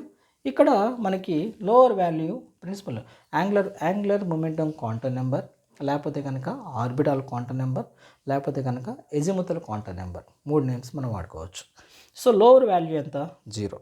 అప్పర్ వాల్యూ ఎంత? n-1. ఇక్కడ మ్యాగ్నెటిక్ క్వాంటమ్ నెంబర్లో లోవర్ వాల్యూ ఎంత ఉంది? -L. అప్పర్ వాల్యూ ఎంత ఉంది? +L. ఆ తర్వాత మళ్ళీ మనకి ఇక్కడ స్పిన్ క్వాంటమ్ నెంబర్లో లోవర్ వాల్యూ -1/2, అప్పర్ వాల్యూ +1/2. ఆ తర్వాత what it tells about, it gives information about, what information it gives అంటే కనుక మొట్టమొదట ఇక్కడ చూడండి n is equal to 1. n is equal to 1 అంటే కనుక న్యూక్లియస్ నుంచి షెల్ ఇంతవరకే ఉంది. ఆ తర్వాత అక్కడ నుంచి క్రమక్రమంగా పెరుగుతుంది. అంటే ఏంటి?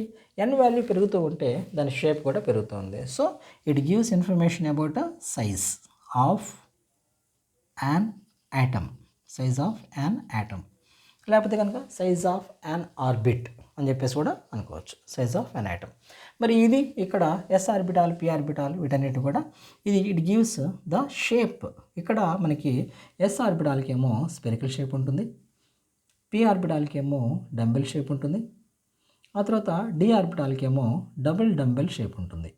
సో మనకి ఇట్లా so what it tells about, it gives about shapes of orbitals.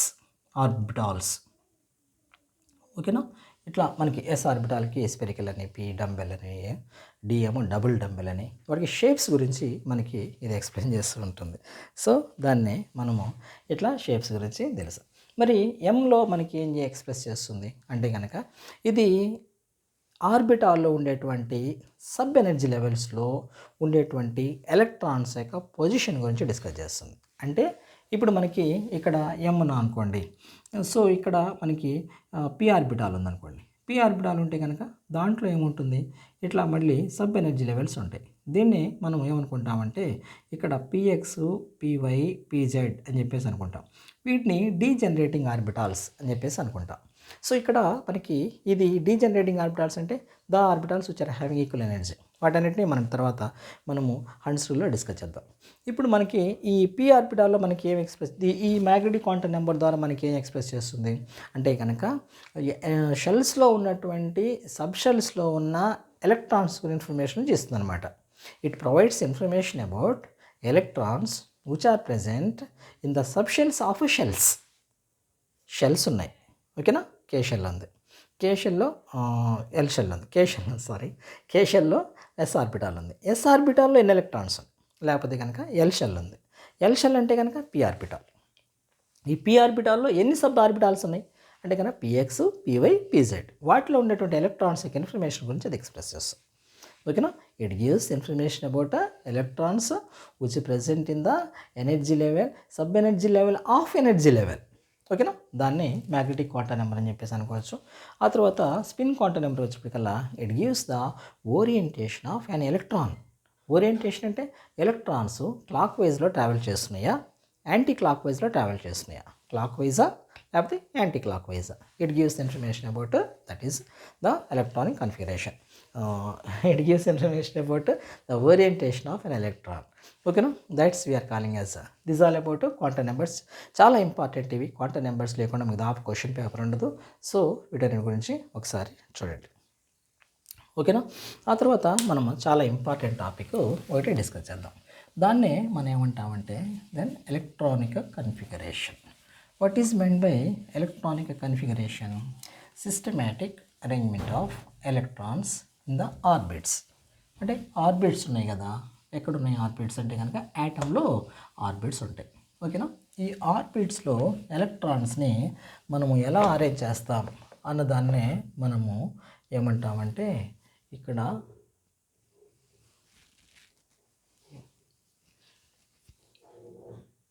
ఓకేనా. So the systematic arrangement of electrons in the orbit is called it as electronic configuration. ఈ ఎలక్ట్రానిక్ కన్ఫిగరేషన్కి మనకి ఉన్నటువంటి షార్ట్ హ్యాండ్ రిప్రజెంటేషన్ని NLX అని చెప్పేసి అనుకుంటాం. So ఇక్కడ మొట్టమొదట NLX చాలాసార్లు అడిగినటువంటి 2 మార్క్స్ క్వశ్చన్ కానీ 1 mark question. What is meant by NLX? Shorthand representation of an electronic configuration. Electronic కన్ఫిగరేషన్ని ఎక్స్ప్రెస్ చేయడానికి వాడేటువంటి ఒక షార్ట్ ఫామ్ని NLX అని చెప్పేసి అంటారు. ఓకేనా, దాంట్లో N అంటే కనుక ప్రిన్సిపల్ క్వాంటమ్ నెంబర్, L అంటే కనుక magnetic momentum quantum number, X అంటే కనుక నెంబర్ ఆఫ్ ఎలక్ట్రాన్స్. ఒక ఎగ్జాంపుల్ తీసుకుందాం. ఫర్ ఎగ్జాంపుల్ మనం దీంట్లో ఒక 1s2 అని చెప్పేసి తీసుకున్నాం అనుకోండి. దీంట్లో దీని మీనింగ్ ఏంటి? 1s2 అనేది దీని ప్రకారం మనం ఎలా చెప్పొచ్చు అంటే కనుక ఈ యాటమ్ అనేది, ఈ ఎలిమెంట్ అనేది ఫస్ట్ షెల్లో ఉంది. ఆ ఫస్ట్ షెల్లో ఏ ఆర్బిటాల్లో ఉంది? ఎస్ ఆర్బిటాల్లో ఉంది. ఎస్ ఆర్బిటాల్లో ఎన్ని ఎలక్ట్రాన్స్ ఉన్నాయి? 2 ఎలక్ట్రాన్స్ ఉన్నాయి. సో మనం ఆ విధంగా చెప్పొచ్చు అనమాట. ఓకేనా, ఏ ఎగ్జాంపుల్ అయినా తీసుకోవచ్చు. మీరు ఏ ఎగ్జాంపుల్ తీసుకున్నా అన్ని ఎగ్జాంపుల్స్ కూడా NLX ప్రకారమే వస్తూ ఉంటాయి. ఓకేనా. ఆ తర్వాత మళ్ళీ నెక్స్ట్ ఏంటంటే, సో ఇప్పుడు మనం ఏం చేసాం, ఇప్పుడే మనం డిస్కస్ చేసాం ఎలక్ట్రానిక్ కన్ఫిగరేషన్ గురించి డిస్కస్ చేసాం. సో దీనికన్నా ముందు మనం ఒకసారి 3 డయాగ్రామ్స్ ఉన్నాయి. ఆ డయాగ్రామ్స్ కూడా ఇంతకుముందు మనం చూసాం కదా. S orbital, shapes of the orbital చాలా ఇంపార్టెంట్ ఇవి. ఇప్పుడు మనం ఒకసారి ఎలక్ట్రానిక్ కన్ఫిగరేషన్, దీని తర్వాత ఎలక్ట్రానిక్ కన్ఫిగరేషన్ రాద్దాం. షేప్స్, ఆ తర్వాత 3 రూల్స్ ఉన్నాయి. ఆ రూల్స్ ముందు ఒకసారి మనము ఈ షేప్స్ డ్రా చేద్దాం. ఇక్కడ మనకి డ్రా SPD ఆర్బిటాల్స్ అని చెప్పేసి అడుగుతారు. చాలా ఇంపార్టెంట్ డయాగ్రామ్స్ ఇవి. ఓకేనా, డ్రా SPD ఆర్బిటాల్స్. దాంట్లో మొట్టమొదట ఎస్ ఆర్బిటాల్, చాలా ఇంపార్టెంట్ డయాగ్రామ్ ఇది. ఎస్ ఆర్బిటాల్ సింపుల్గా ఉంటుంది. ఒక స్పియర్ డ్రా చేస్తాం. ఆ తర్వాత ఇదేమో ఎక్స్ యాక్సిస్, వై యాక్సిస్, ఇదేమో జెడ్ యాక్సిస్. ఎస్ ఆర్బిటాల్ ఇంతే. ఇక్కడ ఏం రాయాలి? స్పెరికల్ అని చెప్పి రాయాలి. షేప్ ఏమొస్తుంది? స్పెరికల్ షేప్ వస్తుంది. ఆ తర్వాత పి ఆర్బిటాల్. పి ఆర్బిటాల్లో మనకి 3 షేప్స్ ఉంటాయి. ఏమేమి షేప్స్ ఉంటాయి అంటే కనుక మొట్టమొదట ఇది X axis, Y axis, Z axis ఉందనుకోండి. మొట్టమొదట ఎక్స్ యాక్సిస్ని ఓవర్లాప్ చేస్తే దాన్నే మనము PX అని చెప్పేసి అనుకుంటాం. ఆ తర్వాత ఇక్కడ మనం ఏం చేద్దామంటే సేమ్ ఇదే డయాగ్రామ్ డ్రా చేస్తాం. ఇక్కడ ఏం చేస్తామంటే ఈసారి ఎక్స్ యాక్సిస్ ఉంది కదా, వై యాక్సిస్, జెడ్ యాక్సిస్. ఈసారి వై యాక్సిస్ని ఓవర్లాప్ చేద్దాం. దీన్ని PY అని చెప్పేసి అంటారు. ఆ తర్వాత 3 తీసుకుందాం. ఇట్లా తీసుకుంటే కనుక ఈసారి ఏమొస్తుంది అంటే కనుక PZ. సో ఇది X axis, Y axis, Z axis. దీంట్లో మనం ఈ విధంగా తీసుకున్నాం అనుకోండి. సారీ, పి గురించి మనం పిలో మొత్తం డ్రా చేయాలి.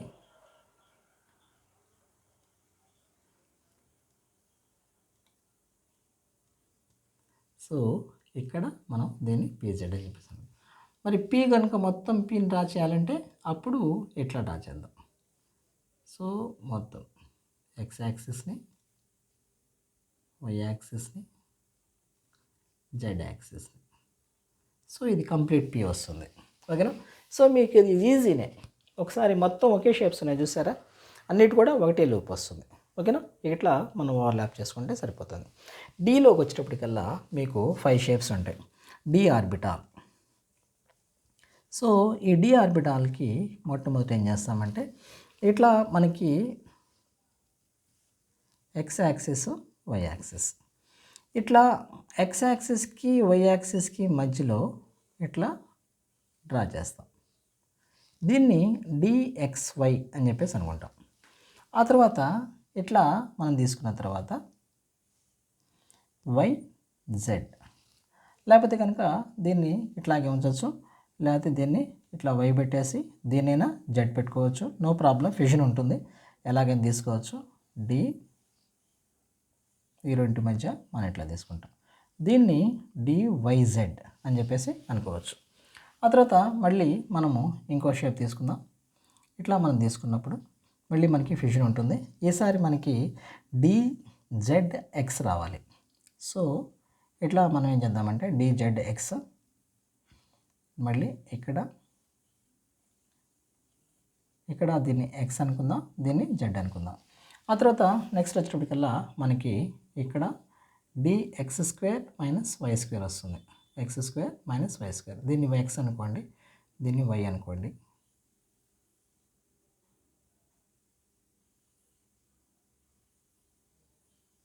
ఆ తర్వాత లాస్ట్లో వచ్చేటప్పటికల్లా డిజెడ్ స్క్వేర్ వస్తుంది.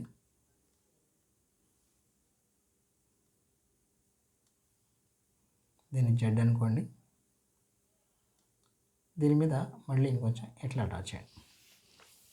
సో ఇట్లా మనకి డి ఆర్బిటాల్స్ మనకి ఈ విధంగా వస్తాయి.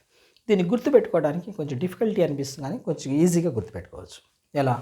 డిఎక్స్వై మొట్టమొదట ఏం చేస్తారు, ఎక్స్వైజెడ్ అని చెప్పేసి అనుకోండి ఫ్రేమ్ని. మొట్టమొదట డిఎక్స్వై ఒక షేప్ అయిపోతుంది. ఆ తర్వాత డివైజెడ్ ఇంకో షేప్ అయిపోతుంది. ఆ తర్వాత డిజెడ్ఎక్స్ ఇక్కడ నుంచి ఇక్కడ రండి, డిజెడ్ఎక్స్. ఆ తర్వాత d x square minus y square అది అయిపోతుంది. ఆ తర్వాత డిజెడ్ స్క్వేర్. ఈజీ కదా. D x y first set, d y z next set, d z x next set, d x square minus y square next set, d z square. ఈ విధంగా మన షేప్స్ని డ్రా చేసుకోవచ్చు. ఇవి చాలా ఇంపార్టెంట్, చాలా ఇంపార్టెంట్. మీరు ఖచ్చితంగా ఒకసారి ప్రాక్టీస్ చేయాలి. ఒకసారి స్క్రీన్ షాట్ తీసుకోండి, ఓన్గా ప్రాక్టీస్ చేయండి. S orbital, P orbital, D orbital. Okay. ఈ విధంగా అయిపోయిన తర్వాత మళ్ళీ మనం ఇప్పుడు మనం ఎల్ఎల్ఎక్స్ అని చెప్పేసి మనం తీసుకున్నాం కదా. ఈ ఎన్ఎల్ఎక్స్లో మనము ఎలక్ట్రానిక్ కన్ఫిగరేషన్, ఈ ఎలక్ట్రానిక్ కన్ఫిగరేషన్ రాయాలి అంటే కనుక మనకి కొన్ని రూల్స్ తెలిసి ఉండాలి. దాంట్లో మొట్టమొదటి ఏంటంటే మనకి పౌలీస్ ఎక్స్క్లూషన్ ప్రిన్సిపల్. సో మొట్టమొదటి rule, so Pauli's.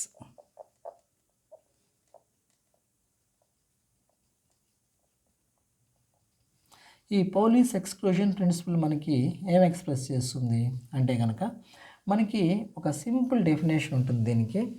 No two electrons of the same atom does not consist same number of quantum numbers. No two electrons of the same atom not having same number of quantum numbers. అంటే మనకి ఒక atom, ఒక ఏదైనా సరే ఒక atom తీసుకున్నాం అనుకోండి. యాటంలో మనకి ఏ రెండు ఎలక్ట్రాన్స్ కూడా ఒకటే క్వాంటమ్ నెంబర్స్, 4 క్వాంటమ్ నెంబర్స్ ఈక్వల్గా ఉండవు. అంటే ఫర్ ఎగ్జాంపుల్ మనము హీలియం తీసుకుందాం. హీలియం తీసుకున్నప్పుడు దాని ఎలక్ట్రానిక్ కన్ఫిగరేషన్ ఏమని రాయొచ్చు, 1s1 1s2 ఈ రెండు ఉన్నాయి అనుకోండి. ఈ 1s1కి 1s2కి మధ్య క్వాంటమ్ నెంబర్స్ ఒకటే ఉండవు. దాన్నే మనం అనుకుంటామంటే దెన్ పౌలీస్ ఎక్స్క్లూషన్ ప్రిన్సిపల్ అని చెప్పేసి అనుకుంటాం. ఈ పౌలీస్ ఎక్స్క్లూజివ్ ప్రిన్సిపల్ ఇంకా ఏం ఎక్స్ప్రెస్ చేస్తుంది, చాలా ఇంపార్టెంట్ హాఫ్ మార్క్ క్వశ్చన్. ఏంటంటే ఇక్కడ ఒక యాటంలో ఒక ఆర్బిట్లో మ్యాక్సిమం 2 ఎలక్ట్రాన్స్ ఉంటాయి అని ఏ క్వాంటమ్ నెంబర్ ఎక్స్ప్రెస్ చేస్తుంది అంటే కనుక పౌలీస్ ఎక్స్క్లూషన్ ప్రిన్సిపల్ ఎక్స్ప్రెస్ చేస్తుంది. ఎందుకని? దీని ప్రకారం ఏంటి, ఒక ఆర్బిట్ ఉంటే కనుక ఆర్బిట్లో కేవలము 2 ఎలక్ట్రాన్స్ మాత్రమే ఉంటాయి. ఆ 2 ఎలక్ట్రాన్స్ కూడా 4 క్వాంటమ్ నెంబర్స్ ఈక్వల్గా ఉండవు. ఓకేనా? దాన్నే మనం పౌలీస్ ఎక్స్క్లూషన్ ప్రిన్సిపల్ అని చెప్పేసి అనుకుంటాం. ఈ పౌలీస్ ఎక్స్క్లూషన్ ప్రిన్సిపల్ గురించి ఖచ్చితంగా ఒక క్వశ్చన్ వస్తుంది. No 2 electrons of the same atom does not have same set of quantum numbers. దాన్ని పౌలీస్ ఎక్స్క్లూషన్ ప్రిన్సిపల్ అని చెప్పేసి అనుకుంటాం. సో దాన్ని మొట్టమొదటి రాద్దాం. ఇప్పుడు మనం ఏదైనా సరే 1s1కి తీసుకుందాం. 1s1కి మొట్టమొదట 4 క్వాంటం నెంబర్స్ రాద్దాం. NLMS principal quantum number, magnetic azimuthal quantum number, లేకపోతే కనుక orbital magnetic momentum quantum number, magnetic quantum number, spin quantum number. So ఇక్కడ ఫస్ట్ n అంటే ఇక్కడ ఉన్నటువంటి నెంబర్ అది ఫస్ట్ క్వాంటం నెంబర్ అవుతుంది 1. ఆ తర్వాత ఇక్కడ అజిముతల్ ఆర్బిటాల్ క్వాంటం నెంబర్ అంటే కనుక ఫర్ ఎస్కి ఎల్ వాల్యూ ఎంత 0. ఆ తర్వాత m వాల్యూ ఎక్కడి నుంచి ఎక్కడ స్టార్ట్ అవుతుంది, -l నుంచి +l, అందువల్ల అక్కడ ఏమవుతుంది 0 అవుతుంది. ఆ తర్వాత 135 క్వాంటం నెంబర్స్ ఉంటే కనుక దానికి సూపర్స్క్రిప్ట్ అప్పుడు ఏమవుతుంది +1/2 అవుతుంది. సో ఇక్కడ మనకి వాల్యూస్ ఏమొస్తాయి +1/2 వస్తుంది. మరి ఇప్పుడు 1s2కి రాద్దాం. 1s2కి మనం క్వాంటం నెంబర్స్ రాద్దాం. 1s2లో n వాల్యూ ఎంత ఉంది 1 ఉంది. అతను l వాల్యూకి s ఎంత ఉంటుంది 0 ఉంటుంది. m వాల్యూ ఎంత ఉంటుంది -0 to 0. ఇక్కడ వచ్చినప్పటికల్లా 1s2 అయితే కనుక ఏమవుతుంది -12 ఉంటుంది. సో మనకి ఈ విధంగా ఏంటంటే క్వాంటం నెంబర్స్ అనేవి మనకు ఉంటాయి అన్నమాట. ఇక్కడ మీరు అబ్జర్వ్ చేస్తే ఇక్కడ 2 క్వాంటం నెంబర్స్లో కూడా ఇక్కడ ప్రిన్సిపల్ క్వాంటం నెంబర్ ఈక్వల్గా ఉంది. ఆ తర్వాత యాంగులర్ మొమెంటం క్వాంటం నెంబర్ ఈక్వల్గా ఉంది, మ్యాగ్నెటిక్ క్వాంటం నెంబర్ ఈక్వల్గా ఉంది, స్పిన్ క్వాంటం నెంబర్ మాత్రం మారిపోయింది. సో దాన్నే మనం పౌలీస్ ఎక్స్క్లూజన్ ప్రిన్సిపల్ అని చెప్పేసి అనుకుంటాం. 2 యాటమ్స్ 2 ఏవైనా సరే ఒక యాటమ్ తీసుకుంటే దాంట్లో ఏ 2 ఎలక్ట్రాన్స్కి కూడా వాటికి 4 క్వాంటం నెంబర్స్ ఈక్వల్గా ఉండవు. ఓకేనా, ఏదో ఒక క్వాంటం నెంబర్ అనేది మారిపోతూ ఉంటుంది. సో ఆ విధంగా మనం దీన్ని మనం ఎక్స్ప్లెయిన్ చేయొచ్చు. Okay, that is about Pauli's exclusive principle. ఆ తర్వాత aufbau principle. What is meant by this aufbau principle? Aufbau అనేది ఒక Greek word.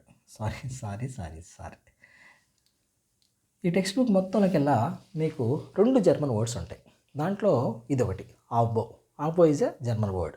That means building up అంటే ఇంకో వర్డ్ ఏమో మీకు యాసిడ్స్ బేసెస్ సాల్ట్స్లో ఇక్కడ పవర్ ఆఫ్ పొటెన్స్ అని చెప్పేసి పిహెచ్లో పి అంటే కనుక పొటెన్స్, అది కూడా ఒక German word. Power equal to ఈ 2 మాత్రమే జర్మన్ వర్డ్స్ ఉంటాయి. ఓకేనా, సో మొట్టమొదట ఇప్పుడు ఈ డెఫినేషన్ చూద్దాం. What is meant by this Pauli's exclusive and ఇక్కడ మనము ఇప్పుడు ఈ ప్రిన్సిపల్ గురించి మనం ఇప్పుడు డిస్కస్ చేద్దాం. What Aufbau principle exactly tells you about? According to the Aufbau principle, electrons has to be entered into the lowest energy level.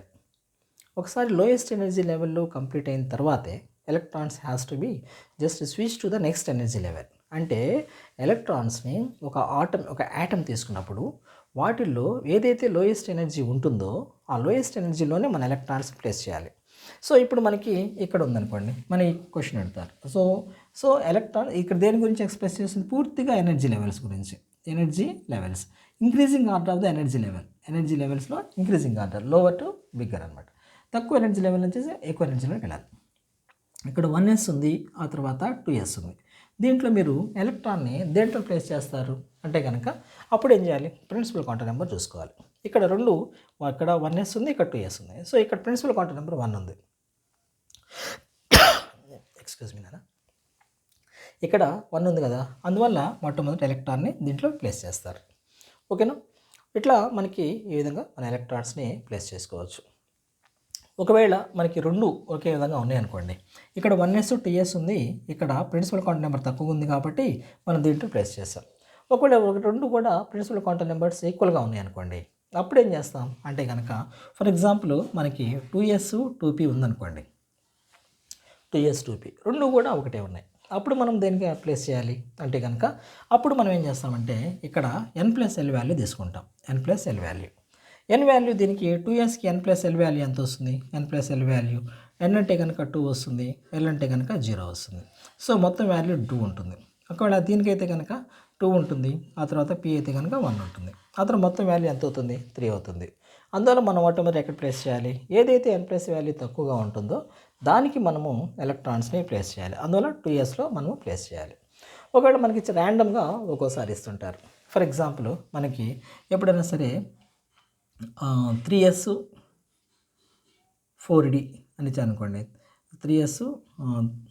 4s 3d ఇచ్చారు, 4s ఆ తర్వాత 3d ఇచ్చారు. సో అప్పుడు మనం ఏం చేయాలి అంటే కనుక ఇప్పుడు మనకి 4s 3d ఇస్తే అప్పుడు ఏం చేయాలి, ఇక్కడ కూడా n+l వాల్యూని అప్లై చేసుకోవాలి. n+l వాల్యూ తీసుకుంటే n ఇక్కడ ఎంత వస్తుంది, n ప్లస్ s వాల్యూ ఎంత 0, ఆ తర్వాత ఇక్కడ ఎంత వస్తుంది 3, ఆ తర్వాత డి వాల్యూ ఎంత 2, అప్పుడు ఎంత వస్తుంది 4 వస్తుంది, ఇది ఎంత వస్తుంది 5 వస్తుంది. సో అప్పుడు ఎలక్ట్రాన్స్ని మనం ఎక్కడ ప్లేస్ చేయాలి, మొట్టమొదట 4sలో ప్లేస్ చేయాలి. సో n+l వాల్యూ అనేది దేంట్లో ప్లేస్ చేయాలి, మనం 4sలో ప్లేస్ చేయాలి. సో ఇక్కడ n+l వాల్యూ దేనికే తక్కువగా ఉంటుందో దాన్ని మనం ప్లేస్ చేయాలన్నమాట. ఓకే, సో ఆ విధంగా తీసుకోవచ్చు. ఆ తర్వాత దీన్ని ఆబో ప్రిన్సిపల్ అని చెప్పేసి అంటారు. మీరు ఎగ్జాంపుల్ కూడా ఒక ఎగ్జాంపుల్ రాసుకోవచ్చు. ఎగ్జాంపుల్ ఏం రాసుకుంటారు అంటే కనుక, ఫర్ ఎగ్జాంపుల్ నైట్రోజన్ తీసుకుందాం. Nitrogen atomic number 7. సో మొట్టమొదటి మీరు ఎలక్ట్రానిక్ కన్ఫర్మేషన్ రాయాలి. ఇది 1s2, 2s2, ఆ తర్వాత 2p3. యాక్చువల్గా this is the right electronic confirmation రాసుకుంటాం. కానీ ఇక్కడ 1s0, 2s2, ఆ తర్వాత 2p5 అని ఇట్లా రాయకూడదు అని చెప్పేసి చెప్పాలి. ఎందుకని, why we should not write like that అంటే కనుక it is violating aufbau principle. ఎలా వైలేట్ అవుతుంది, ఇక్కడ according to the aufbau principle electrons has to be first entered in to the lowest energy level. ఇక్కడ లోయెస్ట్ ఎనర్జీ లెవెల్ ఏది 1sలో ముందు join అయిన తర్వాత ఎలక్ట్రాన్స్ అనేవి కంటిన్యూస్గా వెళ్ళాలి. కానీ ఇక్కడ 1sలో వెళ్లకుండా 1sలోకి వెళ్లకుండా 2s2లోకి వెళ్ళాలి. సో దిస్ ఈజ్ రాంగ్ అని చెప్పేసి మనం రాసుకుంటాం. ఓకేనా, దీన్ని ఏమనుకుంటామంటే మనము ఆబో ప్రిన్సిపల్ అని చెప్పేసి అనుకుంటాం. సో ద థర్డ్ వన్ ఉంది, మనం దాన్ని ఇప్పుడు డిస్కస్ చేద్దాం. దాన్ని మనము హంట్స్ రూల్ అని చెప్పేసి అనుకుంటాం. హంట్స్ రూల్ అంటే కనుక, హంట్స్ రూల్ అనగానే మీకేం గుర్తు రావాలంటే డీజెనరేటింగ్ ఆర్బిటాల్స్ అని గుర్తు రావాలి. డీజెనరేటింగ్ ఆర్బిటాల్స్ అంటే కనుక, ఇప్పుడు పీ ఆర్బిటాల్ ఉందనుకోండి, పీలో ఎన్ని ఎలక్ట్రాన్స్, పీలో ఉన్నటువంటి మ్యాక్సిమం ఎలక్ట్రాన్స్ మనం ఎన్ని ప్లేస్ చేయొచ్చు, 6 ఎలక్ట్రాన్స్ ప్లేస్ చేయొచ్చు. పీలో ఎన్ని సబ్షెల్స్ ఉంటాయి అంటే కనుక 3 సబ్షెల్స్ ఉంటాయి. ఏంటి ఆ 3 సబ్షెల్స్ అంటే కనుక px, py, pz. సో ఇక్కడ px, py, pzనే డీజెనరేటింగ్ ఆర్బిటాల్స్ అని చెప్పేసి అంటారు. సో డీజెనరేటింగ్ ఆర్బిటాల్స్ అంటే the orbitals which are having equal energy, those are called as degenerating orbitals. ఏవైతే ఎలక్ట్రాన్స్, ఏదైతే ఆర్బిటాల్స్ ఈక్వల్ ఎనర్జీ ఉంటుందో వాటిని మనం డీజెనరేటింగ్ ఆర్బిటాల్స్ అని చెప్పేసి అనుకుంటాం. ఇక్కడ మనకి px, py, pz 3 ఆర్బిటాల్స్ ఉన్నాయి. వాటిలో డీజెనరేటింగ్ ఆర్బిటాల్స్ని మనం ప్లేస్ చేస్తాం. ఇక్కడ హంట్స్ రూల్ ప్రకారం ఏం చేయాలంటే, ఫర్ ఎగ్జాంపుల్ మనం ఇప్పుడు ఏం చేద్దామంటే, ఇక్కడ నైట్రోజన్ అటామిక్ ఎగ్జాంపుల్గా తీసుకుందాం. Nitrogen atomic number 7. దీని కన్ఫిగరేషన్ ఏమొస్తుంది, 1s2, 2s2, ఆ తర్వాత 2p3 వస్తుంది. ఓకే, 1s2లో అయితే కనుక మనము ఇట్లా యారో బాక్స్ మీదలో రాస్తాం. ఇట్లా 2 ఎలక్ట్రాన్స్ని ప్లేస్ చేస్తాం 1s2లో. మరి 2s2లో మనం ఎలా ప్లేస్ చేస్తాం అంటే కనుక, నెక్స్ట్ యారో బాక్స్ తీసుకుందాం. సో ఇక్కడ ఎలక్ట్రాన్స్ తీసుకుంటాం. మరి 2p3లో తీసుకునేప్పటికల్లా మనం ఎలా తీసుకుంటాం అంటే కనుక, ఇట్లా మనకి 2pలో ఎన్ని ఆర్బిటాల్స్, సబ్ ఎనర్జీ లెవెల్స్ ఉంటాయి, డీజెనరేటింగ్ ఆర్బిటాల్స్ ఉంటాయి, 2px, 2py, 2pz. ఇక్కడ మనము ఇట్లా రాసామనుకోండి, ఇది రాంగ్ అవుతుంది.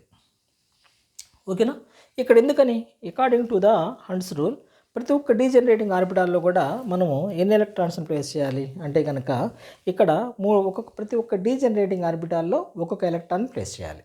ఓకేనా, ఒక్కొక్క డీజెనరేటింగ్ ఆర్బిటాల్లో ఒక్కొక్క ఎలక్ట్రాన్ ప్లేస్ చేసి, అది ఒక్కొక్క ఎలక్ట్రాన్ ప్లేస్ చేసిన తర్వాత మిగిలితే ఎలక్ట్రాన్స్ అప్పుడు మనము ఇంకా పెయిరింగ్ అనేది చేయాలన్నమాట.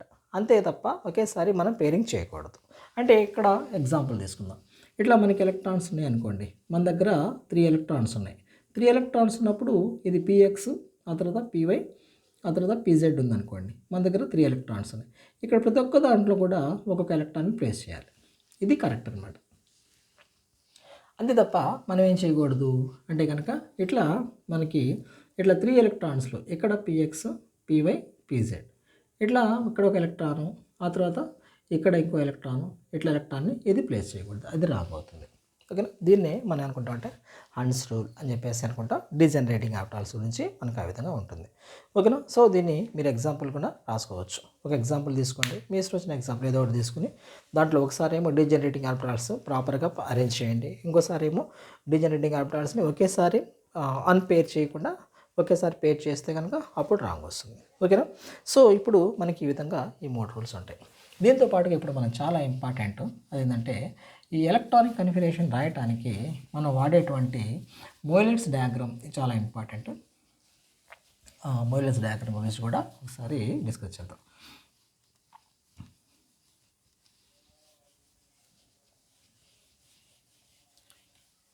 సో ఈ మోయిలెట్స్ డయాగ్రామ్ ఎట్లా డ్రా చేస్తారు, లేదా క్వశ్చన్ ఎలా అడుగుతారంటే డ్రా మోయిలెట్స్ డయాగ్రామ్ అని చెప్పేసి అంటారు. ఓకేనా, మోయిలెట్స్ డయాగ్రామ్, డ్రా మోయిలెట్స్ డయాగ్రామ్ అనొచ్చు, లేకపోతే కనుక draw A diagram that shows the arrangement of electrons in the increasing order అని చెప్పేసి అంటారు. ఓకేనా. డ్రా మోయిలర్స్ డయాగ్రామ్, లేకపోతే కనుక draw arrange the electrons in the increasing order of their arrangement of electrons అని చెప్పేసి కూడా అడుగుతారు. అట్లా అడిగినప్పుడు కూడా మీరు ఈ విధంగా డయాగ్రామ్ డ్రా చేయొచ్చు. సో ఈ మోయిలర్స్ డయాగ్రామ్ ఎలా డ్రా చేస్తాం అంటే కనుక 1sతో స్టార్ట్ చేయండి, ఆ తర్వాత 2s, ఇట్లా వరుసగా 7s వరకు రాసుకోండి. ఇది మీకు ఫిషన్ ఉంటుంది, మీకు కావాల్సిన విధంగా దీన్ని మీరు ఎక్స్ప్రెస్ చేసుకోవచ్చు. 6x, ఆ తర్వాత 7s, ఆ తర్వాత 8s వరకు రాద్దాం.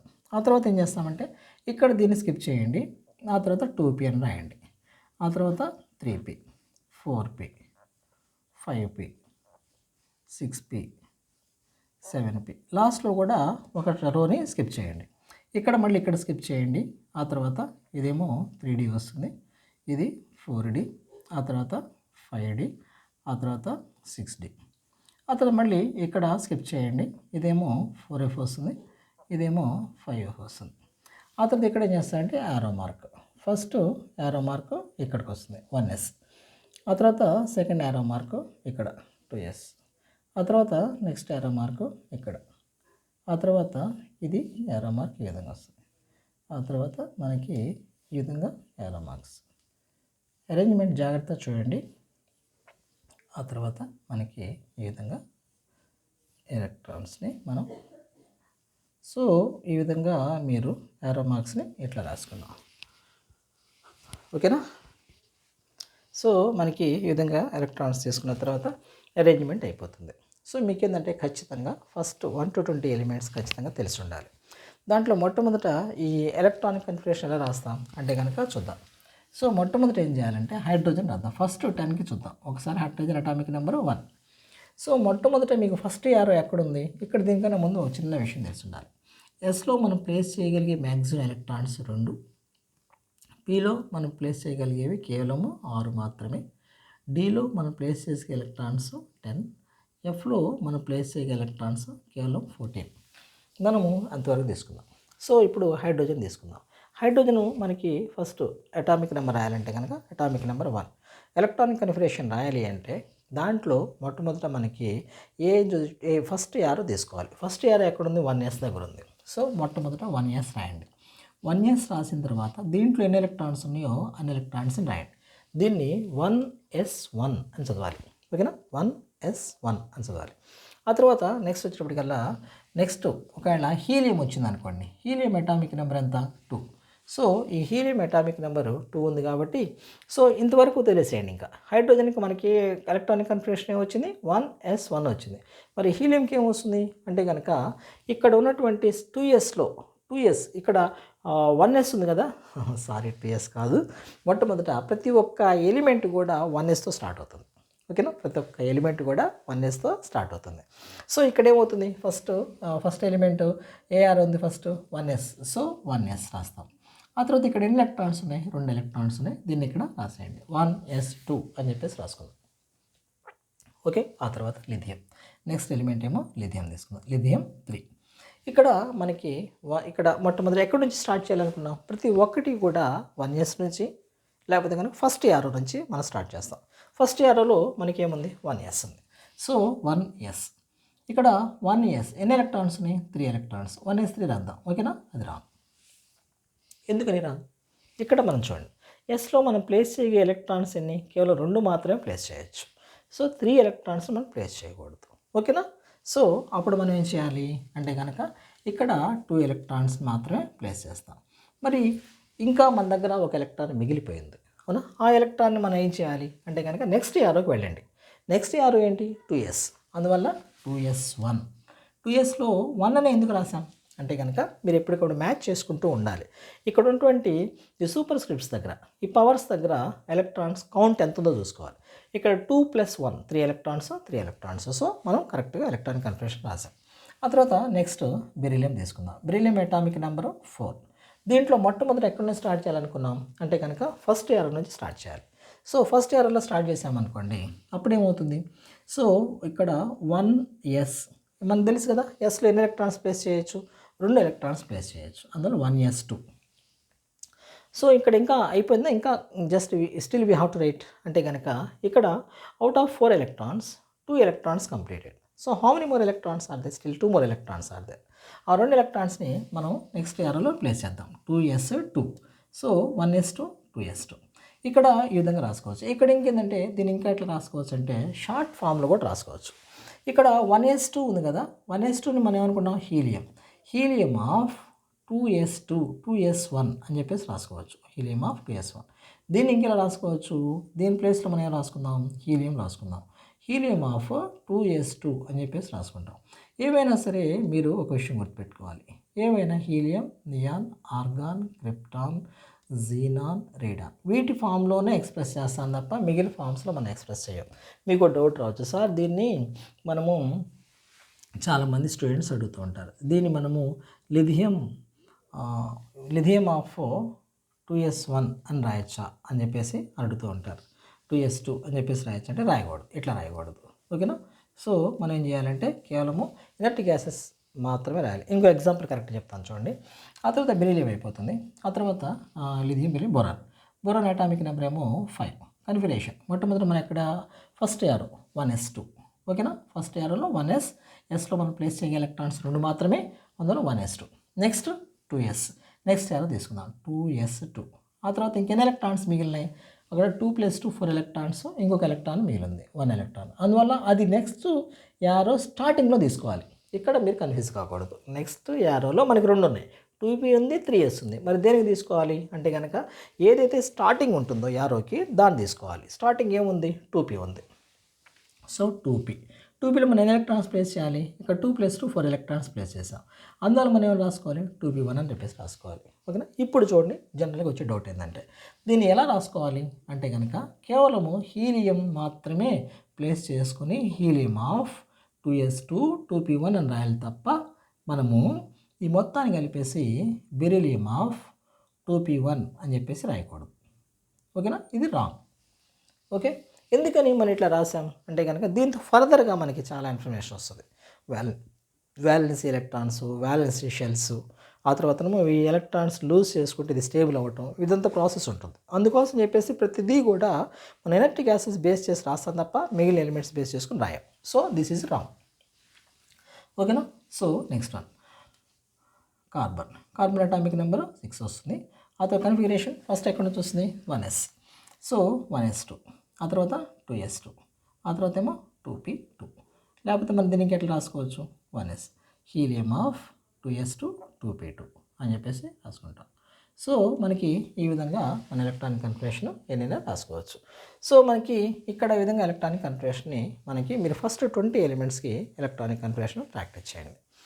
ఇక్కడ ఏంటంటే మనకి బేసికల్గా ఈ టాపిక్లో నుంచి ఎలక్ట్రానిక్ కన్ఫిగరేషన్లో వచ్చేసి 1 మార్క్ క్వశ్చన్లో కానీ 2 మార్క్స్ క్వశ్చన్లో కానీ 2 ఎలిమెంట్స్ ఇస్తారు. ఈ 2 ఎలిమెంట్స్ ఈ ఎలక్ట్రానిక్ కన్ఫిగరేషన్కి అగెనెస్ట్గా ఉంటాయి. దాంట్లో మొట్టమొదటిది అంటే క్రోమియం అటామిక్ నెంబర్ ఏమో 24. దీన్ని మనము ఏమని రాస్తామంటే ఆర్గాన్ ఆఫ్ 4s1 3d5 అని చెప్పేసి రాస్తాం. ఎక్స్ప్లెయిన్ చేస్తాను అది 3s1 4s1 3d5. ఆ తర్వాత కాపర్ అటామిక్ నెంబర్ ఏమో 29. దీన్ని ఏమో ఆర్గాన్ ఆఫ్ 4s1 3d10 అని చెప్పేసి రాస్తాం. 4s1 3d10. మీరు జనరల్గా ఎలక్ట్రానిక్ కన్ఫిగరేషన్ మోయిలర్స్ డయాగ్రామ్ని బట్టి రాస్తే కనుక ఇది ఎలా వస్తుంది, ఆర్గాన్ ఆఫ్ 4s2 3d4. ఎందుకని మనకి ఇది ఆబో ప్రిన్సిపల్ని వైలేట్ చేస్తుంది. అంతేనా. ఏంటి దాని ప్రకారం ఏంటి, లోయెస్ట్ ఎనర్జీ లెవెల్లో ఫస్ట్ ఎలక్ట్రాన్స్ ఫిల్ చేసి ఆ తర్వాత నెక్స్ట్ ఎనర్జీ లెవెల్కి వెళ్ళాలి. ఇక్కడ కూడా అంతే కదా, కానీ ఇది మాత్రమే రాయాలి. మీరు కనుక పొరపాటున ఆర్గాన్ ఆఫ్ ఎలక్ట్రాన్ మోయిలర్స్ డయాగ్రామ్ ప్రకారము 4s2 3d4 అని రాస్తే కనుక మార్క్ రాదు. ఓకేనా. ఎందుకని రాదు అంటే కనుక ఇక్కడ ఎలక్ట్రాన్స్ అనేవి ఇవి 2 రావు, ఈ 2 రావు, ఇది రావు, ఇది రావు. ఓకే. ఇది 2 కరెక్ట్, ఈ 2. అందువల్ల ఇది తీసేస్తారు, మళ్ళీ మీరు ఇట్లా కన్ఫ్యూజ్ అవుతారు. సో ఇక్కడ మనం ఎందుకని వీటిని మనం రాసుకోవాలి అంటే కనుక దీనికి బాగా గుర్తుపెట్టుకోవాలి, మెమరైజ్ చేయాలి. Atomic number chromium atomic number 24, organ of 4s1 3d5, copper atomic number 29, organ of 4s1 3d10. ఇవి ఎందుకని ఇట్లా రాసాం అని చెప్పేసి ఎక్స్ప్లెనేషన్ కూడా అడుగుతూ ఉంటారు.